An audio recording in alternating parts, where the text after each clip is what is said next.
അസ്സലാമു അലൈക്കും വറഹ്മത്തുള്ളാഹി വബറകാതുഹു. ബിസ്മില്ലാഹിർ റഹ്മാനിർ റഹീം. അൽഹംദുലില്ലാഹി റബ്ബിൽ ആലമീൻ. വസ്സലാത്തു വസ്സലാമു അലാ സയ്യിദിൽ മുർസലീൻ വഅലാ ആലിഹി വസ്വഹ്ബിഹി അജ്മഈൻ. അമ്മാ ബഅദ്. കോടമ്പുഴ ദാറുൽ മആരിഫ് ഇസ്ലാമിക് സെന്റർ പൂർവ്വ വിദ്യാർത്ഥി സംഘടനയായ ഇഫാദ സംഘടിപ്പിക്കുന്ന കാലിക പ്രസക്തമായ വളരെ അത്യാവശ്യമായ ഒരു ചർച്ചയിലാണ് നമ്മളിവിടെ സംബന്ധിച്ചിട്ടുള്ളത്. സക്കാത്ത് സംശയ നിവാരണം എന്ന വിഷയത്തിലാണ് ചർച്ച സംഘടിപ്പിക്കപ്പെട്ടിട്ടുള്ളത്. ഇന്നത്തെ കാലത്ത് സക്കാത്ത് നിർബന്ധമായും കൊടുക്കേണ്ട പല ആളുകളും സക്കാത്ത് കൊടുക്കാത്ത ഒരു സാഹചര്യം പലപ്പോഴും നമ്മൾ കണ്ടിട്ടുണ്ട്. നിസ്കാരം പരിശുദ്ധ ഇസ്ലാം എപ്രകാരമാണോ നിർബന്ധമാക്കിയിട്ടുള്ളത്, അതുപോലെ തന്നെ പരിശുദ്ധ റമളാനിലാണ് ഇപ്പോൾ നമ്മൾ നിലകൊള്ളുന്നത്. നമുക്ക് നോമ്പ് അനുഷ്ഠിച്ചവരാണ്. നോമ്പ് എപ്രകാരമാണോ നിർബന്ധമാക്കിയിട്ടുള്ളത് അതേ പ്രാധാന്യത്തോടു കൂടെ തന്നെയാണ് സക്കാത്തും. ആ സക്കാത്ത് കൊടുക്കേണ്ട ആളുകൾക്ക് അള്ളാഹു നിർബന്ധമാക്കിയിട്ടുള്ളത്. എന്നാൽ കൃത്യമായി നിസ്കരിക്കുന്നവരും കൃത്യമായി നോമ്പനുഷ്ഠിക്കുന്നവരും മറ്റു കാര്യങ്ങളൊക്കെ ചെയ്യുന്ന പല ആളുകളും സക്കാത്ത് നിർബന്ധമായിട്ടും സക്കാത്ത് കൊടുക്കാത്ത ഒരു സാഹചര്യം നിലവിലുണ്ട്. അതിന്റെ ഗൗരവം വളരെ കൂടുതലാണ്. അതുപോലെ തന്നെ സക്കാത്ത് വിതരണം ചെയ്യേണ്ട രീതിയിൽ വലിയ അപാകതകൾ സംഭവിച്ചിട്ടുമുണ്ട്.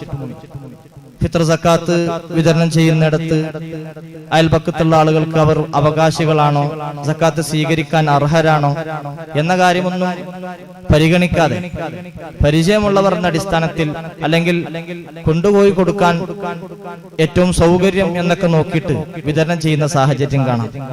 അതുപോലെ തന്നെ മറ്റുള്ള സക്കാത്തിലും അങ്ങനെ തന്നെ. കച്ചവടത്തിന്റെ സക്കാത്തിൽ പല ആളുകളും കച്ചവടത്തിന്റെ സക്കാത്ത് എങ്ങനെയാണ് കണക്കാക്കേണ്ടത്, അത് ഏത് രൂപത്തിലാണ് വിതരണം ചെയ്യേണ്ടത് എന്ന കാര്യം അറിയാത്തവരാണ്. അതുകൊണ്ട് തന്നെ വളരെ കാര്യപ്രസക്തമായ ഒരു ചർച്ചയിലാണ് നമ്മളിപ്പോൾ സംബന്ധിച്ചിട്ടുള്ളത്. ഇൻഷാ അല്ലാഹ് ഒന്നിരായ ഉസ്താദുമാർ നൗഫൽ ഇർഫാനി ഉസ്താദും സഹൽ ഇർഫാനി ഉസ്താദും നമ്മുടെ സാധാരണക്കാരായ ആളുകൾക്ക് സക്കാത്തുമായി ബന്ധപ്പെട്ട് വരുന്ന സംശയങ്ങൾക്ക് മറുപടി പറയാൻ തയ്യാറായി ഇവിടെ വന്നിട്ടുണ്ട്. നമ്മൾ ചർച്ച തുടങ്ങാം. കച്ചവടത്തിന്റെ സക്കാത്തുമായി ബന്ധപ്പെട്ട് കച്ചവടത്തിന്റെ സക്കാത്തിൽ എങ്ങനെയാണ് സക്കാത്ത് കണക്കാക്കേണ്ടത്, സക്കാത്ത് കണക്കാക്കേണ്ട നിസാബ് എപ്രകാരമാണ് കണക്കാക്കേണ്ടത്, അതുപോലെ തന്നെ ചിലപ്പോൾ ലാഭത്തെ കണക്കാക്കി സക്കാത്ത് കൊടുക്കണം എന്ന് പറയുന്നുണ്ട്. ലാഭം പിന്നെ മാൽത്തിജാറത്തിലേക്ക് മുടക്കുമുതലിലേക്ക് കച്ചവടത്തിന്റെ മാൽത്തിജാറത്തിന് ആവശ്യം മുടക്കുമുതലിലേക്ക് ചേർത്തിട്ട് സക്കാത്ത് കണക്കാക്കണം എന്നൊക്കെ പറയുന്നുണ്ട്. അപ്പൊ അതുമായി ബന്ധപ്പെട്ട ഒരു വിശദീകരണം എങ്ങനെയാണ്? അസ്സലാമു അലൈക്കും വറഹ്മത്തുള്ളാഹി വബറകാതുഹു. അഊദു ബില്ലാഹി മിനശ് ശൈത്വാനിർ റജീം. ബിസ്മില്ലാഹിർ റഹ്മാനിർ റഹീം. അൽഹംദുലില്ലാഹി റബ്ബിൽ ആലമീൻ വസ്സലാത്തു വസ്സലാമു അലാ സയ്യിദിൽ മുർസലീൻ വഅലാ ആലിഹി വസ്വഹ്ബിഹി അജ്മഈൻ. വളരെ സക്കാത്തുമായി ബന്ധപ്പെട്ട വളരെ പ്രധാനപ്പെട്ട ആവശ്യകതയുള്ള ഒരു ചോദ്യമാണ്. കച്ചവടത്തിന്റെ സക്കാത്തുമായി ബന്ധപ്പെട്ട് എങ്ങനെയാണ് സക്കാത്ത് കൊടുക്കേണ്ടത്, എത്ര ഉണ്ടെങ്കിലാണ് എത്രയാണ് സക്കാത്ത് കൊടുക്കേണ്ടത്, കിട്ടിയ ലാഭത്തിന് വേറെ സക്കാത്ത് കൊടുക്കേണ്ടതുണ്ടോ എന്നിങ്ങനെയുള്ള ചോദ്യം. ഇവിടെ കച്ചവടത്തിന്റെ സക്കാത്ത് ഒരു വ്യക്തി കച്ചവടാവശ്യാർത്ഥം മുതൽ മുടക്കിക്കൊണ്ട് ഒരു വസ്തു വാങ്ങുകയും എന്നിട്ട് ഒരു വർഷം തികയുകയും ചെയ്താൽ ആ വർഷം തികയുന്ന അവസരത്തിൽ നിസാബ് അഥവാ നമ്മൾ സക്കാത്ത് കൊടുക്കാൻ വേണ്ടതായ മിനിമം അളവാകുന്ന സംഖ്യ ഒരു വർഷം പൂർത്തിയാകുന്ന സമയത്ത് അയാളെ പക്കലുണ്ടെങ്കിൽ അയാൾക്ക് കച്ചവടത്തിന്റെ സക്കാത്ത് നിർബന്ധമാണ്. സാധാരണ സ്വത്തിന്റെ സക്കാത്തിൽ നിന്നും വ്യത്യസ്തമായി കച്ചവടത്തിന്റെ സക്കാത്തിൽ പ്രത്യേകം ശ്രദ്ധിക്കേണ്ടത്, കച്ചവടം തുടങ്ങുന്ന അവസരത്തിൽ അയാളെ കയ്യിൽ നിസാബ് ഉണ്ടായിക്കൊള്ളണമെന്നില്ല, അഥവാ മിനിമം അളവാകുന്ന ആ സംഖ്യ ഉണ്ടായിക്കൊള്ളണമെന്നില്ല. മറിച്ച് കച്ചവടം പൂർത്തിയാകുന്ന അവസരത്തിൽ അല്ലെങ്കിൽ ഒരു വർഷം പൂർത്തിയാകുന്ന അവസരത്തിൽ അയാളെ കയ്യിൽ സക്കാത്തിന്റെ നിസാബാകുന്ന ഈ മിനിമം അളവ് ഉണ്ടായിരിക്കണം. അങ്ങനെ ഉണ്ടായിക്കഴിഞ്ഞാൽ അതിന്റെ 2.5% സക്കാത്ത് കൊടുക്കണം. സക്കാത്തായി കൊടുക്കേണ്ടത് കച്ചവട ചരക്ക് അല്ല, ആ കച്ചവട ചരക്കിന് വില കെട്ടിയിട്ട് അതിന്റെ മൂല്യത്തിന്റെ 2.5% സക്കാത്തായിട്ട് കൊടുക്കേണ്ടത്. ഇനി അവിടെ ലാഭം വേറെ തന്നെ കാശായി അയാൾ എടുത്തു വെച്ചിട്ടുണ്ടോ ഇല്ലേ എന്നുള്ള അങ്ങനെ ഒരു ചർച്ച പണ്ഡിതന്മാര് ചെയ്യുന്നത് കാണാം. അപ്പോ അവിടെ നോക്കണം, ഇയാള് വിൽപ്പന നടത്തുന്നുണ്ട്, വീണ്ടും ചരക്ക് വാങ്ങുന്നുണ്ട്, പിന്നെ കിട്ടിയ കാശ് അത് വേറെ കാശായി എടുത്തു വെക്കാതെ തന്നെ വീണ്ടും ചരക്ക് വാങ്ങുന്നുണ്ട് എങ്കിൽ, എന്നാൽ കാശായി എടുത്തു വെക്കാതെ ചരക്ക് വാങ്ങുകയാണെങ്കിൽ അവിടെ ഈ ചരക്കിലേക്ക് തന്നെ കൂട്ടിയിട്ടാണ് സക്കാത്ത് കൊടുക്കുക. വയുളമ്മുർ റിബുൽ ഹാസിലു അസ്ന അൽ ഹൗലി ഇലൽ അസ്ലി എന്ന് ഫുഖഹാവ് പറഞ്ഞത് കാണാം. അഥവാ ഈ വർഷത്തിന്റെ ഇടയിൽ അദ്ദേഹത്തിന് കിട്ടിയതായ ലാഭം അത് ഇല്ലം എനില്ല, അത് നാളായിട്ടില്ല എങ്കിൽ, അത് നാണയമായിട്ട് കാശായിട്ട് വേറെ തന്നെ എടുത്തു വെച്ചിട്ടില്ല എങ്കിൽ, എന്നാ പിന്നെ അസ്ലിലേക്ക് അഥവാ മൂലധനത്തിലേക്ക് കൂട്ടിക്കൊടുക്കണം. അതിന്റെ ഉദാഹരണമായിട്ട് തന്നെ ഫുഖഹാവ് പറയുന്നത്, ഇപ്പൊ ഒരാള് ഒരു മൃഗം വാങ്ങി, കച്ചവടാവശ്യാർത്ഥം മൃഗം വാങ്ങി, എന്നിട്ട് ആ മൃഗം ഒരു 6 മാസം കഴിഞ്ഞതിന് ശേഷമാണ് വിൽപ്പന നടന്നത്. വീണ്ടും അയാൾ മൃഗങ്ങൾ വാങ്ങിക്കൊണ്ടിരിക്കുന്നുണ്ട്. അപ്പൊ വാങ്ങുന്ന അവസരത്തിലുള്ളതായ വെയിറ്റ് അല്ല വിൽക്കുന്ന അവസരത്തിൽ ഉണ്ടായത് എങ്കിൽ, അപ്പൊ അത് ഈ അസ്നാഉൽ ഹൗലിൽ കൊല്ലത്തിന്റെ ഇടയിൽ അയാൾക്ക് കിട്ടിയ ലാഭമാണ്. അപ്പൊ ഒരു 50 കിലോ പിന്നെ ഒരു പോത്തിന് വാങ്ങുന്ന അവസരത്തിൽ ഉണ്ടായിരുന്നു, പിന്നെ അത് വിൽപ്പന നടത്തുന്ന അവസരത്തിൽ അതൊരു 100 കിലോ കുറച്ചുകൂടി തടിയൊക്കെ വെച്ച്, അപ്പൊ അസ്നാഉൽ ഹൗലിൽ ഉണ്ടായ കൊല്ലത്തിന്റെ ഇടയിൽ ഉണ്ടായ ഒരു ലാഭമാണത്. അതുപോലെ ഒരു ഭൂമി കച്ചവടാവശ്യാർത്ഥം വാങ്ങി, പിന്നെ വിൽപ്പന നടത്തുന്ന അവസരത്തിൽ അതിന് ഡബിൾ റേറ്റ് വന്നിട്ടുണ്ട്. ഇങ്ങനെ തുടങ്ങിയതായ ലാഭങ്ങളൊക്കെ ഇപ്പൊ ഒരു 2 മാസം കച്ചവടം തുടങ്ങി കച്ചവടാവശ്യാർത്ഥം ഉദ്ദേശിച്ചുകൊണ്ട് ഈ മൃഗത്തെയോ അല്ലെങ്കിൽ ഈ ഭൂമിയെയോ വാങ്ങുന്ന അവസരത്തിൽ അദ്ദേഹത്തിന്റെ കയ്യിൽ നിസാബില്ലായിരുന്നു. പിന്നെ ഇടക്ക് വന്നതായ ലാഭമാണ് ആ ലാഭത്തിന് ഓരോ ലാഭത്തിന്റെയും ലാഭം ഉണ്ടായ സമയം മുതൽ ഒരു വർഷം തികയേണ്ട ആവശ്യമില്ല. ആ ലാഭത്തെ ഈ കച്ചവടാവശ്യാർത്ഥം വാങ്ങിയ ആ സമയം മുതൽ ഉള്ളതായ അതിലേക്ക് കൂട്ടിയിട്ട് ഒരു വർഷം തികച്ചാൽ മതി. അതേ അവസരത്തിൽ ഈ കിട്ടിയ ലാഭത്തെ അയാൾ കാശായി എടുത്തു വെച്ചിട്ടുണ്ടെങ്കിൽ, എന്നാ പിന്നെ കാശിന്റെ സക്കാത്ത് എന്ന നിലക്ക് എന്ന് മുതലാണ് എടുത്തു വെച്ചത് അത് മുതൽ ഒരു വർഷം അങ്ങനെ തന്നെ അയാള് പിന്നെ മറ്റു മാർഗത്തിൽ ചെലവഴിക്കാതെ പിടിച്ച് കയ്യിൽ തന്നെ പിടിച്ചു വെച്ചിട്ടുണ്ട് എങ്കിൽ, സ്റ്റോക്ക് ചെയ്ത് വെച്ചിട്ടുണ്ടെങ്കിൽ, എന്നാ പിന്നെ അതിന് അതിൻ്റെതായ കാശിന്റെ സക്കാത്ത് കൊടുക്കൽ നിർബന്ധമാകുന്നതാണ്. അപ്പോൾ ഈ വിഷയം ഒരു ചെറിയ ഉദാഹരണം, 5000 രൂപക്ക് ഒരാൾ ഒരു സ്റ്റേഷനറി തുടങ്ങി. 5000 രൂപക്ക് ഉള്ള സാധനങ്ങൾ അദ്ദേഹം വാങ്ങിയാൽ അതിനൊരിക്കലും സക്കാത്ത് ഉണ്ടാവുകയില്ല. കാരണം അത് നിസാബില്ല. പിന്നീട് അദ്ദേഹത്തിൻ്റെ കച്ചവടത്തിൽ ലാഭങ്ങൾ ഉണ്ടായി. ആ സാധനങ്ങൾ, ആ കാശ് കൊണ്ട് ഒരുപാട് സാധനങ്ങൾ വാങ്ങി. അപ്പോൾ റബീഉൽ അവ്വൽ 1-നാണ് അദ്ദേഹം കച്ചവടം തുടങ്ങിയത്. അടുത്ത വർഷം റബീഉൽ അവ്വൽ 1 അദ്ദേഹത്തിൻ്റെ ഷോപ്പിലെ കടയിലെ സാധനങ്ങളെല്ലാം വില കിട്ടി നോക്കുമ്പോൾ ഏകദേശം 1,00,000 രൂപയുടെ സാധനങ്ങളുണ്ട്. അങ്ങനെയെങ്കിൽ 1,00,000 രൂപയുടെ 2.5% അദ്ദേഹം സക്കാത്ത് കൊടുക്കണം എന്നതാണ് ഈ പറഞ്ഞതിൻ്റെ ഒരു ഉദാഹരണം. എന്നാൽ അദ്ദേഹത്തിൻ്റെ അക്കൗണ്ടിൽ ഇതിൽ നിന്ന് കിട്ടിയ കാശ് ഡെപ്പോസിറ്റായിട്ട് അദ്ദേഹം വെച്ചിട്ടുണ്ടെങ്കിൽ അതിന് കച്ചവടത്തിൻ്റെ സക്കാത്ത് നിലക്ക് സക്കാത്ത് കൊടുക്കേണ്ട, എന്നാൽ അതിന് കാശിൻ്റെ സക്കാത്ത് നിലക്ക് കൊടുക്കണം ഒരു വർഷമായാൽ എന്നതാണ് ഇതിൻ്റെ ഒരു ഉദാഹരണം. ഇന്നിപ്പോ ആളുകള് പിന്നെ വീട്ടിലിരുന്ന് ജോലിക്കൊന്നും ഓൺലൈൻ മാർക്കറ്റിംഗ് വ്യാപകമായ കാലഘട്ടമാണല്ലോ. അപ്പൊ അവിടെയും അതൊരു തിജാറത്താണല്ലോ. അപ്പൊ അവിടെയും സക്കാത്ത് വരുമല്ലോ. അവിടെ എങ്ങനെയാണ് സക്കാത്ത് കണക്കാക്കേണ്ടത്? ഓൺലൈൻ മാർക്കറ്റാണെങ്കിലും ഓഫ്ലൈൻ മാർക്കറ്റാണെങ്കിലും കച്ചവടമാണോ എന്നാണ് നാം നോക്കുന്നത്.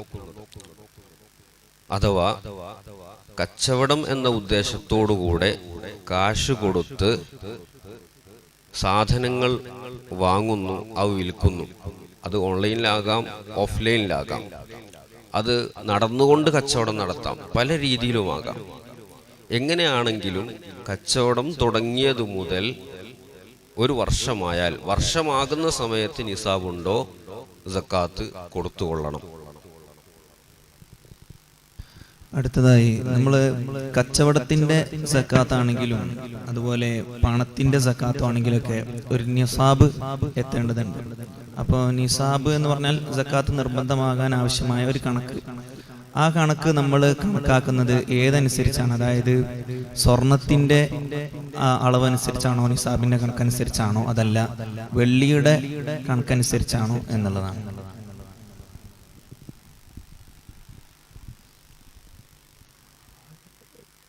നല്ല പ്രധാനപ്പെട്ട ഒരു ചോദ്യമാണ്.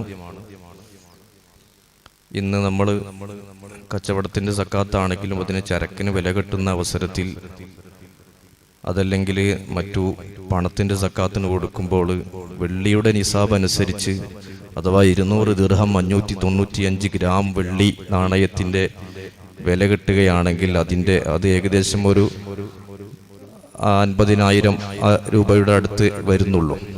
സ്വർണത്തിന്റെ നിസാബാകുന്ന 85 ഗ്രാമിന്റെ വില കിട്ടുകയാണെങ്കിൽ അത് നല്ല സംഖ്യ വരും. അപ്പൊ ഏതാണ് നമ്മൾ പരിഗണിക്കേണ്ടത് എന്നാണ് ചോദ്യം. ഇവിടെ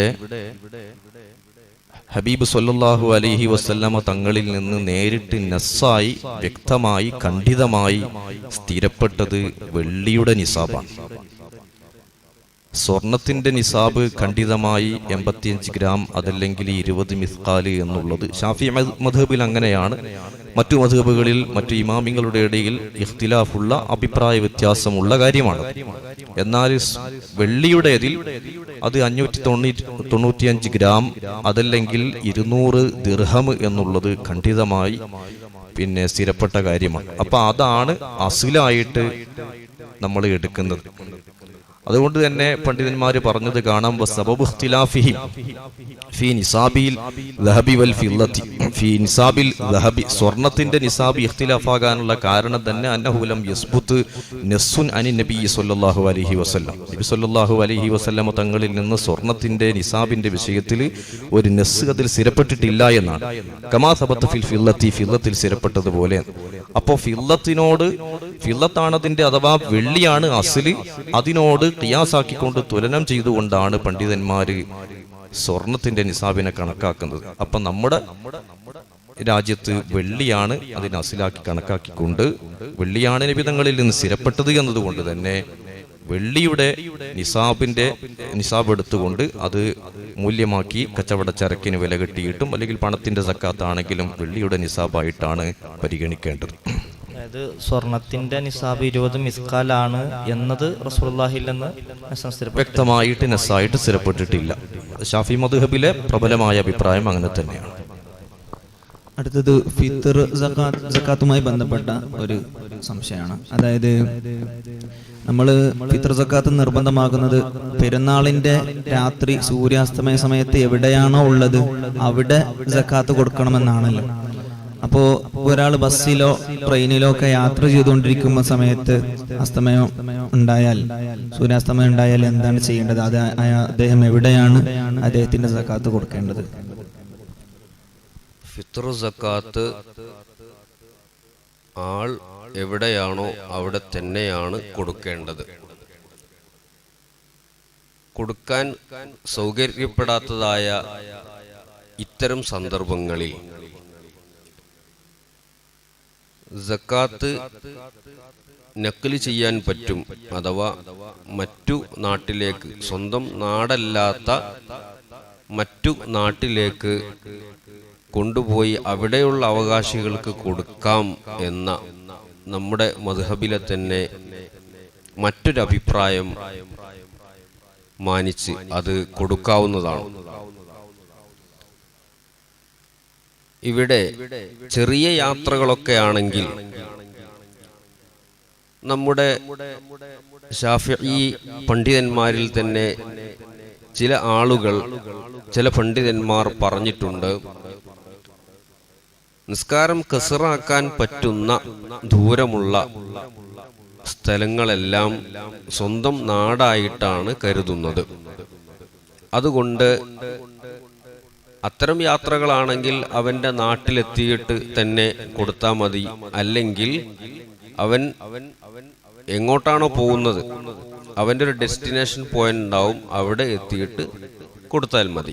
ഈ അഭിപ്രായം എങ്ങനെയാണെങ്കിലും ട്രെയിനിലോ അല്ലെങ്കിൽ ഫ്ലൈറ്റിലോ ഒക്കെ നമുക്ക് അവകാശികൾ ഉണ്ടെങ്കിൽ ഉണ്ടാകാം, പരിചയക്കാരായിട്ടുള്ള അവകാശികൾ ഉണ്ടാകാമെങ്കിൽ നേരത്തെ തന്നെ അത് കരുതി അത് കൊടുക്കുക എന്നുള്ളതാണ് അതിലെ പ്രബല അഭിപ്രായം.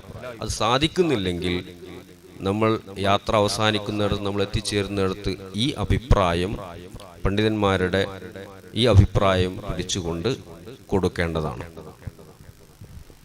അതുപോലെ ഫിത്ർ സക്കാത്തുമായി ബന്ധപ്പെട്ട് തന്നെയാണ്. ഫിത്ർ സക്കാത്ത് 4 മുദ്ദ് അഥവാ ഒരു സ്വാണല്ലോ കൊടുക്കേണ്ടത്.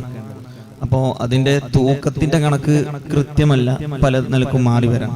അപ്പൊ പിന്നെ മുദ്ദുകളാണുള്ളത്, മുദ്ദിന്റെ പാത്രങ്ങളൊക്കെ വെച്ച് അളക്കാം. അതേ സ്ഥാനത്ത് മുദ്ദിന്റെ പാത്രം കിട്ടാത്തൊരവസ്ഥക്ക് വരികയാണെങ്കിൽ ചില പണ്ഡിതന്മാർ ഇങ്ങനെ അഭിപ്രായപ്പെട്ടിട്ടുണ്ടല്ലോ, അതായത് ഒരു മുദ്ദ് എന്ന് പറഞ്ഞാൽ 2 കൈയിലും ഉൾക്കൊള്ളുന്ന ആ ഒരു കണക്കാണ് മുദ്ദ് എന്ന് ചില പണ്ഡിതന്മാർ പറഞ്ഞിട്ടുണ്ടല്ലോ. അപ്പൊ ആ അഭിപ്രായം വെച്ചിട്ട് നമുക്ക് ഈ രൂപത്തിൽ അളന്നിട്ട് ഫിത്ർ സക്കാത്ത് കൊടുക്കാൻ പറ്റുമെന്നുള്ളത്.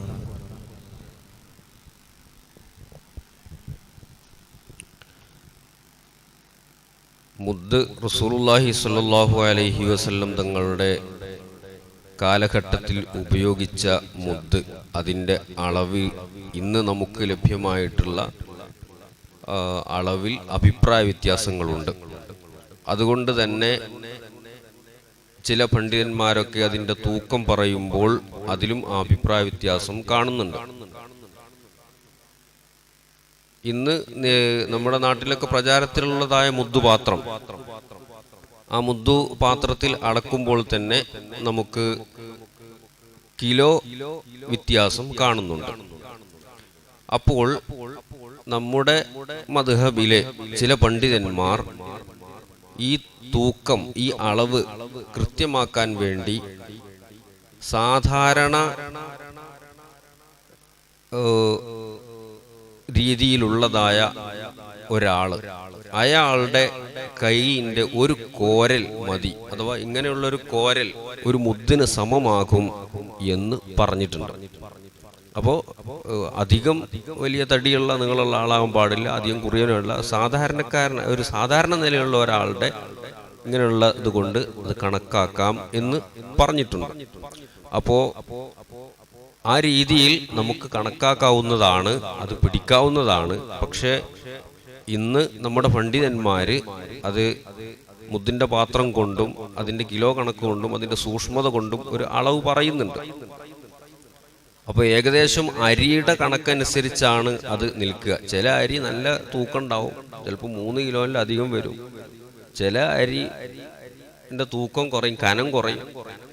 അപ്പോൾ കിലോ കണക്കെടുക്കുമ്പോൾ നമുക്ക് കൃത്യമായിട്ട് കണക്ക് പറയാൻ പറ്റില്ല. ഒന്നുകിൽ നിലവിലുള്ള മുദ്ദുപാത്രം ഉപയോഗിക്കണം, അഥവാ നമുക്ക് ഇന്ന് പണ്ഡിതന്മാർ അംഗീകരിച്ചതായ പാത്രം, ഒരു മുദ്ദുപാത്രമുണ്ട്, ആ പാത്രം ഉപയോഗിച്ച് നമുക്ക് അളക്കണം. അതായിരിക്കും ഏറ്റവും നല്ലതായിട്ടുള്ളത്. കാരണം നമ്മൾ മുഴത്തതിലായ കൈ എന്ന് പറയുമ്പോൾ ഓരോരുത്തർക്കും ആ എഴുത്തിതാല് ചിലപ്പോൾ അങ്ങോട്ടോട്ട് മാറാനും ചെറിയ രീതിയിൽ മാറാനും ഏറ്റൽ കുറച്ചിലുണ്ടാകാനും സാധ്യതയുണ്ട്. ഏതായാലും ആ പണ്ഡിതന്മാരുടെ അഭിപ്രായം അനുസരിച്ച് നമുക്ക് പിടിക്കാം, സൂക്ഷ്മത അനുസരിച്ച് കുറച്ചുകൂടി കൂടുതൽ കൊടുക്കുകയും ചെയ്യാം. പിന്നെ ഫിത്ർ സക്കാത്ത് കൊടുക്കേണ്ടത് എന്താണ് എന്ന ചർച്ചയിൽ നാട്ടില് മുഖ്യാഹാരമായിട്ട് ഉപയോഗിക്കുന്ന ഭക്ഷ്യപദാർത്ഥമാണ് ഫിത്ർ സക്കാത്തായി കൊടുക്കേണ്ടത് എന്ന് പറയുന്നുണ്ട്. അപ്പൊ ഈ ബിരിയാണി അരി, അതുപോലെ മന്തി റൈസ് ഇതൊക്കെ ഉണ്ടല്ലോ, ഇതിപ്പോ എല്ലാ ആളുകളും മുഖ്യാഹാരമായിട്ട് ഉപയോഗിക്കുന്നതല്ലല്ലോ. അപ്പൊ അതൊക്കെ ഫിത്ർ സക്കാത്തായി കൊടുത്താൽ വീടുമോ എന്നുള്ളതാണ്. സാധാരണ ഫിത്ർ സക്കാത്ത് കൊടുക്കൽ നിർബന്ധമാകുന്നത് പെരുന്നാളിൻ്റെ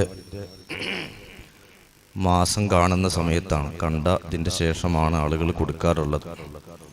അപ്പോൾ പെരുന്നാൾ ഏതായാലും നല്ല ഉഷാറായി കഴിക്കാൻ വേണ്ടി പിന്നെ ഫിത്ർ സക്കാത്തിന്റെ അരി നല്ല ബിരിയാണിയുടെ അരി തന്നെ കൊടുത്താൽ മതിയാകുമോ എന്നാണ് ചോദ്യം. അത് ഗാലിബ് കൂത്തി മഹല്ലിഹി, ഒരു ആരുടെ സക്കാത്താണോ ഫിത്ർ സക്കാത്താണോ കൊടുക്കേണ്ടത് ആ മുഅദ്ദഅൻഹു ആയ വ്യക്തിയുടെ നാട്ടിലുള്ള സാധാരണ ഭക്ഷണമാണ് കൊടുക്കേണ്ടത്. അത് കൊടുത്താൽ എന്തായാലും വീടും. ഇമാം നവവി അവിടുത്തെ മിൻഹാജിൽ പറയുന്നത് കാണാം, വയുജിസിഉൽ അഅലല്ലദീ ലാ യൽസമുഹു അനിൽ അദ്ന അല്ലദീ ഹുവ ഗാലിബു ഖൂതി മഹല്ലിഹി. തൻ്റെ നാട്ടിൽ സാധാരണയായി ഭക്ഷണമായി ഉപയോഗിക്കുന്ന അത്ര വിലപിടിപ്പില്ലാത്തതായ ആ ധാന്യത്തിന് പകരമായിട്ട് താൻ കൊടുക്കൽ നിർബന്ധമില്ലാത്ത തന്നെ നല്ല വില കൂടിയ അയലയായ അത് കൊടുത്താൽ അത് മതിയാകുന്നതാണ് എന്ന് ഇമാം നവവി പറഞ്ഞത് കാണാം. തുഹ്ഫ അവിടെ തന്നെ പറയുന്നുണ്ട്. മഹാനായ ഇബ്നു ഹജർ തങ്ങൾ അവിടെ സ്വർണവും വെള്ളിയും, വെള്ളിക്ക് പകരത്തിൽ സ്വർണമാണല്ലോ കൂടുതൽ മൂല്യമുള്ളത്, അതുകൊണ്ട് വെള്ളിക്ക് പകരത്തിൽ സ്വർണം സക്കാത്ത് കൊടുക്കാൻ പറ്റൂല, സ്വർണത്തിന് പകരം വെള്ളിയും കൊടുക്കാൻ പറ്റൂല, അതും ഇതും തമ്മിൽ വ്യത്യാസമുണ്ട്. ഫാറഖ അദമ ഇജ്സാഇ സക്കാത്തി ഫി ദഹബി വൽ ഫില്ലത്തി എന്ന് പറഞ്ഞിട്ട് ബി തഅല്ലുഖി സക്കാത്തി സമ്മ ബിൽ ഐനി, അവിടെ സ്വർണവെള്ളിയുടെ അവിടെ ഐനുമായിട്ട് തന്നെ, വസ്തുവിന്റെ ഐനുമായിട്ട് തന്നെ, തടിയുമായിട്ട് തന്നെ സക്കാത്ത് ബന്ധിക്കുന്നുണ്ട്. ഇവിടെ അങ്ങനെ ബന്ധിക്കുന്നില്ല. ഞാൻ ഇബ്നു ഹജർ തങ്ങളുടെ തുഹ്ഫ തന്നെ വായിക്കാം. അവിടുന്ന് പറയുന്നു, ഫതഅയ്യനത്തിൽ മുവാസാത്തു മിൻഹ വൽ ഫിത്രത്തു തുഹറത്തുൽ ലിൽ ബദനി ഫനുദിറ ലിമാ ബിഹി ഗിദാഉഹു വഖിവാമുഹു. ഫിത്ർ സക്കാത്തിന്റെ അവിടെ തന്റെ ശരീരത്തെ ശുദ്ധിയാക്കുക എന്നുള്ളതാണ്. ഒരു വർഷം കഴിഞ്ഞാൽ തന്റെ മാലിനെ ശുദ്ധിയാക്കുന്ന, സമ്പത്തിനെ ശുദ്ധിയാക്കുക എന്നുള്ള സക്കാത്ത് പോലെ തന്നെ ശരീരത്തിന്റെ സക്കാത്ത് ശരീരത്തിനെ ശുദ്ധിയാക്കുക എന്നുള്ളതാണ്. ശരീരത്തെ ശുദ്ധിയാക്കുമ്പോൾ അവിടെ സക്കാത്ത് അയിനുമായിട്ട്, ആ വസ്തുവിന്റെ തടിയുമായിട്ട് ബന്ധിക്കാത്തത് കൊണ്ട് തന്നെ വിലപിടിപ്പുള്ളത് കൊടുത്താൽ അത് മതിയാകുന്നതാണ്. അപ്പൊ നാട്ടിൽ സാധാരണയായി ഉപയോഗിക്കുന്നത് കൊടുക്കാം, അതിന്റെ അതിനേക്കാളും മൂല്യമുള്ളതും കൊടുക്കാം, ഒരു കുഴപ്പവുമില്ല. ഡിമാൻഡ് ഉള്ളതൊക്കെ ഇപ്പൊ ചില ആൾക്കാർക്ക് പച്ചരി, പച്ചരി അതാണ് ചോദിക്കാൻ ഉദ്ദേശിച്ചത്. ചോദിച്ചോളൂ. അല്ല, ചില ആൾക്കാർക്ക് നമ്മളെ ഈ ചോറ്റേരി എന്നൊക്കെ പറഞ്ഞാൽ അതിനെക്കാട്ടിലും ആവശ്യം പച്ചരിയൊക്കെ, അപ്പൊ അത് കൊടുത്താൽ വിടുമെന്നുള്ളത്. പച്ചരിയും കൊടുക്കാം, അതുപോലെ തന്നെ ചോറ്റരിയും കൊടുക്കാം, ഏതും കൊടുക്കാം. നാട്ടിലെ മുഖ്യ ആഹാരം, നമ്മുടെ നാട്ടിലൊക്കെ ആഹാരം അരി ആഹാരമാണല്ലോ.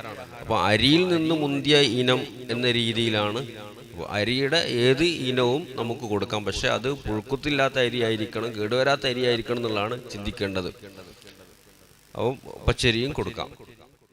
ഫിത്ർ സക്കാത്തിന്റെ വിഷയത്തില് സാധാരണക്കാരൊക്കെ ചോദിക്കുന്നൊരു ചോദ്യം, ഇപ്പൊ മുതിർന്ന ആൺകുട്ടികൾ, ഇപ്പൊ മുത്തല്ലിമീങ്ങളെ പോലത്തെ ആളുകള്, അവര് പിന്നെ പഠനകാര്യത്തിൽ ഏർപ്പെട്ടതുകൊണ്ട് സ്വന്തമായിട്ട് സക്കാത്ത് കൊടുക്കാനുള്ള സാമ്പത്തിക ശേഷി അവർക്ക് ഉണ്ടാവില്ലല്ലോ.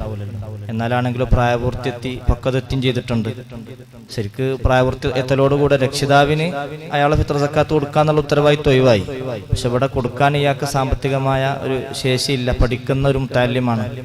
അപ്പൊ അങ്ങനെയാണെങ്കിൽ ആ മുത്താലിമിനെ തൊട്ട് അല്ലെങ്കിൽ അത്തരത്തിലുള്ള ആളുകളെ തൊട്ട് രക്ഷിതാവ് ഫിത്ർ സക്കാത്ത് കൊടുത്താൽ വീടുക എന്നുള്ളതാണ്.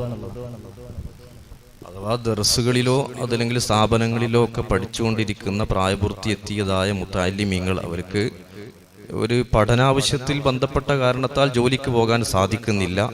അപ്പൊ അവരുടെ ഫിത്ർ സക്കാത്ത് അവരുടെ രക്ഷിതാക്കൾ കൊടുത്താൽ മതിയാകുമോ, അല്ലെങ്കിൽ അവര് തന്നെ കൊടുക്കണോ എന്നാണ് ചോദ്യം.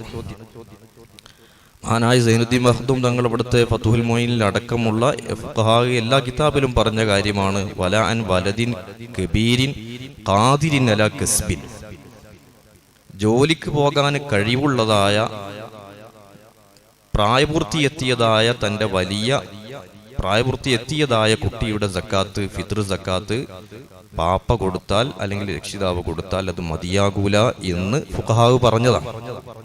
അവിടെ തന്നെ അതിന്റെ കാരണം പറയുന്നത്, ആ കുട്ടിക്ക് ചെലവ് കൊടുക്കൽ ആർക്ക് നിർബന്ധമില്ല, ഈ രക്ഷിതാവിന് നിർബന്ധമില്ല എന്ന കാരണം വെച്ചുകൊണ്ടാണ് അവരുടെ ഫിത്ർ സക്കാത്ത് ആര് കൊടുത്താൽ മതിയാകൂല, രക്ഷിതാവ് കൊടുത്താൽ മതിയാകൂല എന്നുള്ളത്.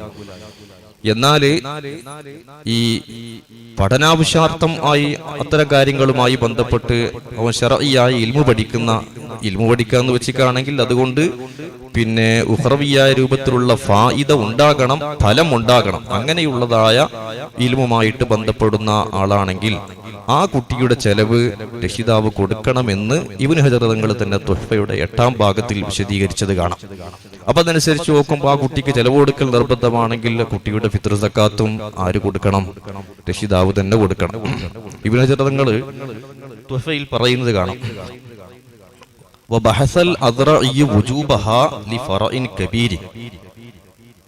വലിയ കുട്ടിയാണ്, പ്രായപൂർത്തി എത്തിയ കുട്ടിയാണ്, ആ കുട്ടിക്ക് ചെലവ് കൊടുക്കൽ നിർബന്ധമാണ് എന്ന് ഇമാം അദ്റഇ പറഞ്ഞിട്ടുണ്ട്. ലം തജിദി ആദത്തുഹു ബിൽ കസ്ബി, ജോലിക്ക് പോകുക എന്നുള്ളത് ആ കുട്ടിയുടെ സ്വഭാവത്തിൽ പെട്ടതല്ല. അല്ലെങ്കിൽ ഔ ശഗലഹു അൻഹു ഇസ്തിഗാലുൻ ബിൽ ഇൽമി, അദ്ദേഹം പഠിക്കാൻ, ആ കുട്ടി പഠിക്കാൻ വേണ്ടി പോയതാണ്, അക്കാരണത്താലാണ് ജോലിക്ക് പോകാൻ സാധിക്കാത്തത്. ആ അവസരത്തിൽ രക്ഷിതാവ് ഈ കുട്ടിയുടെ നഫഖ കൊടുക്കൽ, ചെലവ് കൊടുക്കൽ നിർബന്ധമാണ്. ഇത് തന്നെ മഹാനായ ഇമാം റംലിയുടെ നിഹായയുടെ ഹഷിയായ അലി ഷബ്റാം അല്ലസി എഴുതിയത് കാണാം. മിസ്ലുഹു മാലൗ കാന ലഹു കസ്ബുൻ യലീഖു ബിഹി ലാകിന്നഹു കാന മുസ്തഗിലൻ ബിൽ ഇൽമി. ഇനി ജോലിക്ക് പോകാൻ കഴിയും, എല്ലാം കഴിവുള്ള ആള് തന്നെയാണ്, നല്ല യോഗ്യനൊക്കെ തന്നെയാണ്, പക്ഷേ അവൻ മുതഅല്ലിമാണ്, പഠിച്ചുകൊണ്ടിരിക്കുകയാണ്. എന്നാലും എന്തെന്നെയാണ്, അവന് ചെലവ് കൊടുക്കൽ നിർബന്ധമാണ്. അതുകൊണ്ട് തന്നെ വൽ കസ്ബു യംനഉ, അങ്ങനെ വെക്കുമ്പോ ഒരു ഷർത്ത് അവിടെ പറയുന്നുണ്ട്, അവൻ പഠിക്കുന്ന ഇൽമിന് എന്തുണ്ടാകണം? ഉഖ്റവിയായ നേട്ടമുണ്ടാകണം. ബിശർത്തി അൻ യസ്തഫീദ മിനൽ ഇസ്തിഗാലി ഫായിദത്തുൻ യുഅതദ്ദു ബിഹാ, മുഅ്തദ് ബിഹയായ പരിഗണിക്കപ്പെടുന്ന രൂപത്തിലുള്ളതായ ഫലം ആ ഇൽമു പഠിക്കൽ കൊണ്ട് അവന് ലഭിക്കുമെങ്കിൽ അവന് ചെലവ് കൊടുക്കൽ ഈ രക്ഷിതാവിന് നിർബന്ധമാണ്. അങ്ങനെ വെക്കുമ്പോൾ അവന്റെ ഫിത്ർ സക്കാത്തും രക്ഷിതാവ് തന്നെ കൊടുക്കൽ വരും. നമ്മളെ നാട്ടില് ഫിത്ർ സക്കാത്ത് കൊടുക്കുമ്പോൾ ആളുകളുടെ രീതി, ഇപ്പം ശവ്വാൽ മാസിപ്പുറ കണ്ടാലാണ് ഫിത്ർ സക്കാത്ത് കൊടുക്കാൻ എല്ലാവരും തുടങ്ങല്. അപ്പം ഓരോരുത്തരെ ഇത് കണക്കാക്കിയിട്ട് അയൽവാസികൾക്ക് കൊടുത്തേക്കുന്നൊരു സ്വഭാവമാണുള്ളത്. തൊട്ടടുത്തുള്ള വീടുകളിലേക്ക് ഫിത്ർ സക്കാത്ത് കൊടുത്തേക്കുന്നു. അങ്ങനെ അവര് അവകാശികളാണോ അല്ലേ എന്നൊന്നും നോക്കാതെ അയൽപക്കത്തുള്ള വീടുകൾ കവർ ചെയ്യുക എന്നുള്ള പരിപാടി, അത് ശരിയാകുമോ? അതുപോലെ തന്നെ ഫിത്ർ സക്കാത്ത് കൊടുക്കുമ്പോൾ അതിന്റെ വിതരണത്തില് നാട്ടില് ഈ സക്കാത്തിന്റെ അവകാശികളായിട്ടുള്ള 8 അവകാശികളുടെ കൂട്ടത്തിൽ നിന്ന് ആരൊക്കെ നാട്ടിലുണ്ട് എന്ന് പരിശോധിച്ചിട്ട് അവിടെ നാട്ടിലുള്ള മുഴുവൻ അവകാശികളെയും പൂർത്തിയാക്കിക്കൊണ്ട് ഫിത്ർ സക്കാത്ത് കൊടുക്കൽ നിർബന്ധമില്ലേ എന്ന ഒരു വിശദീകരണം.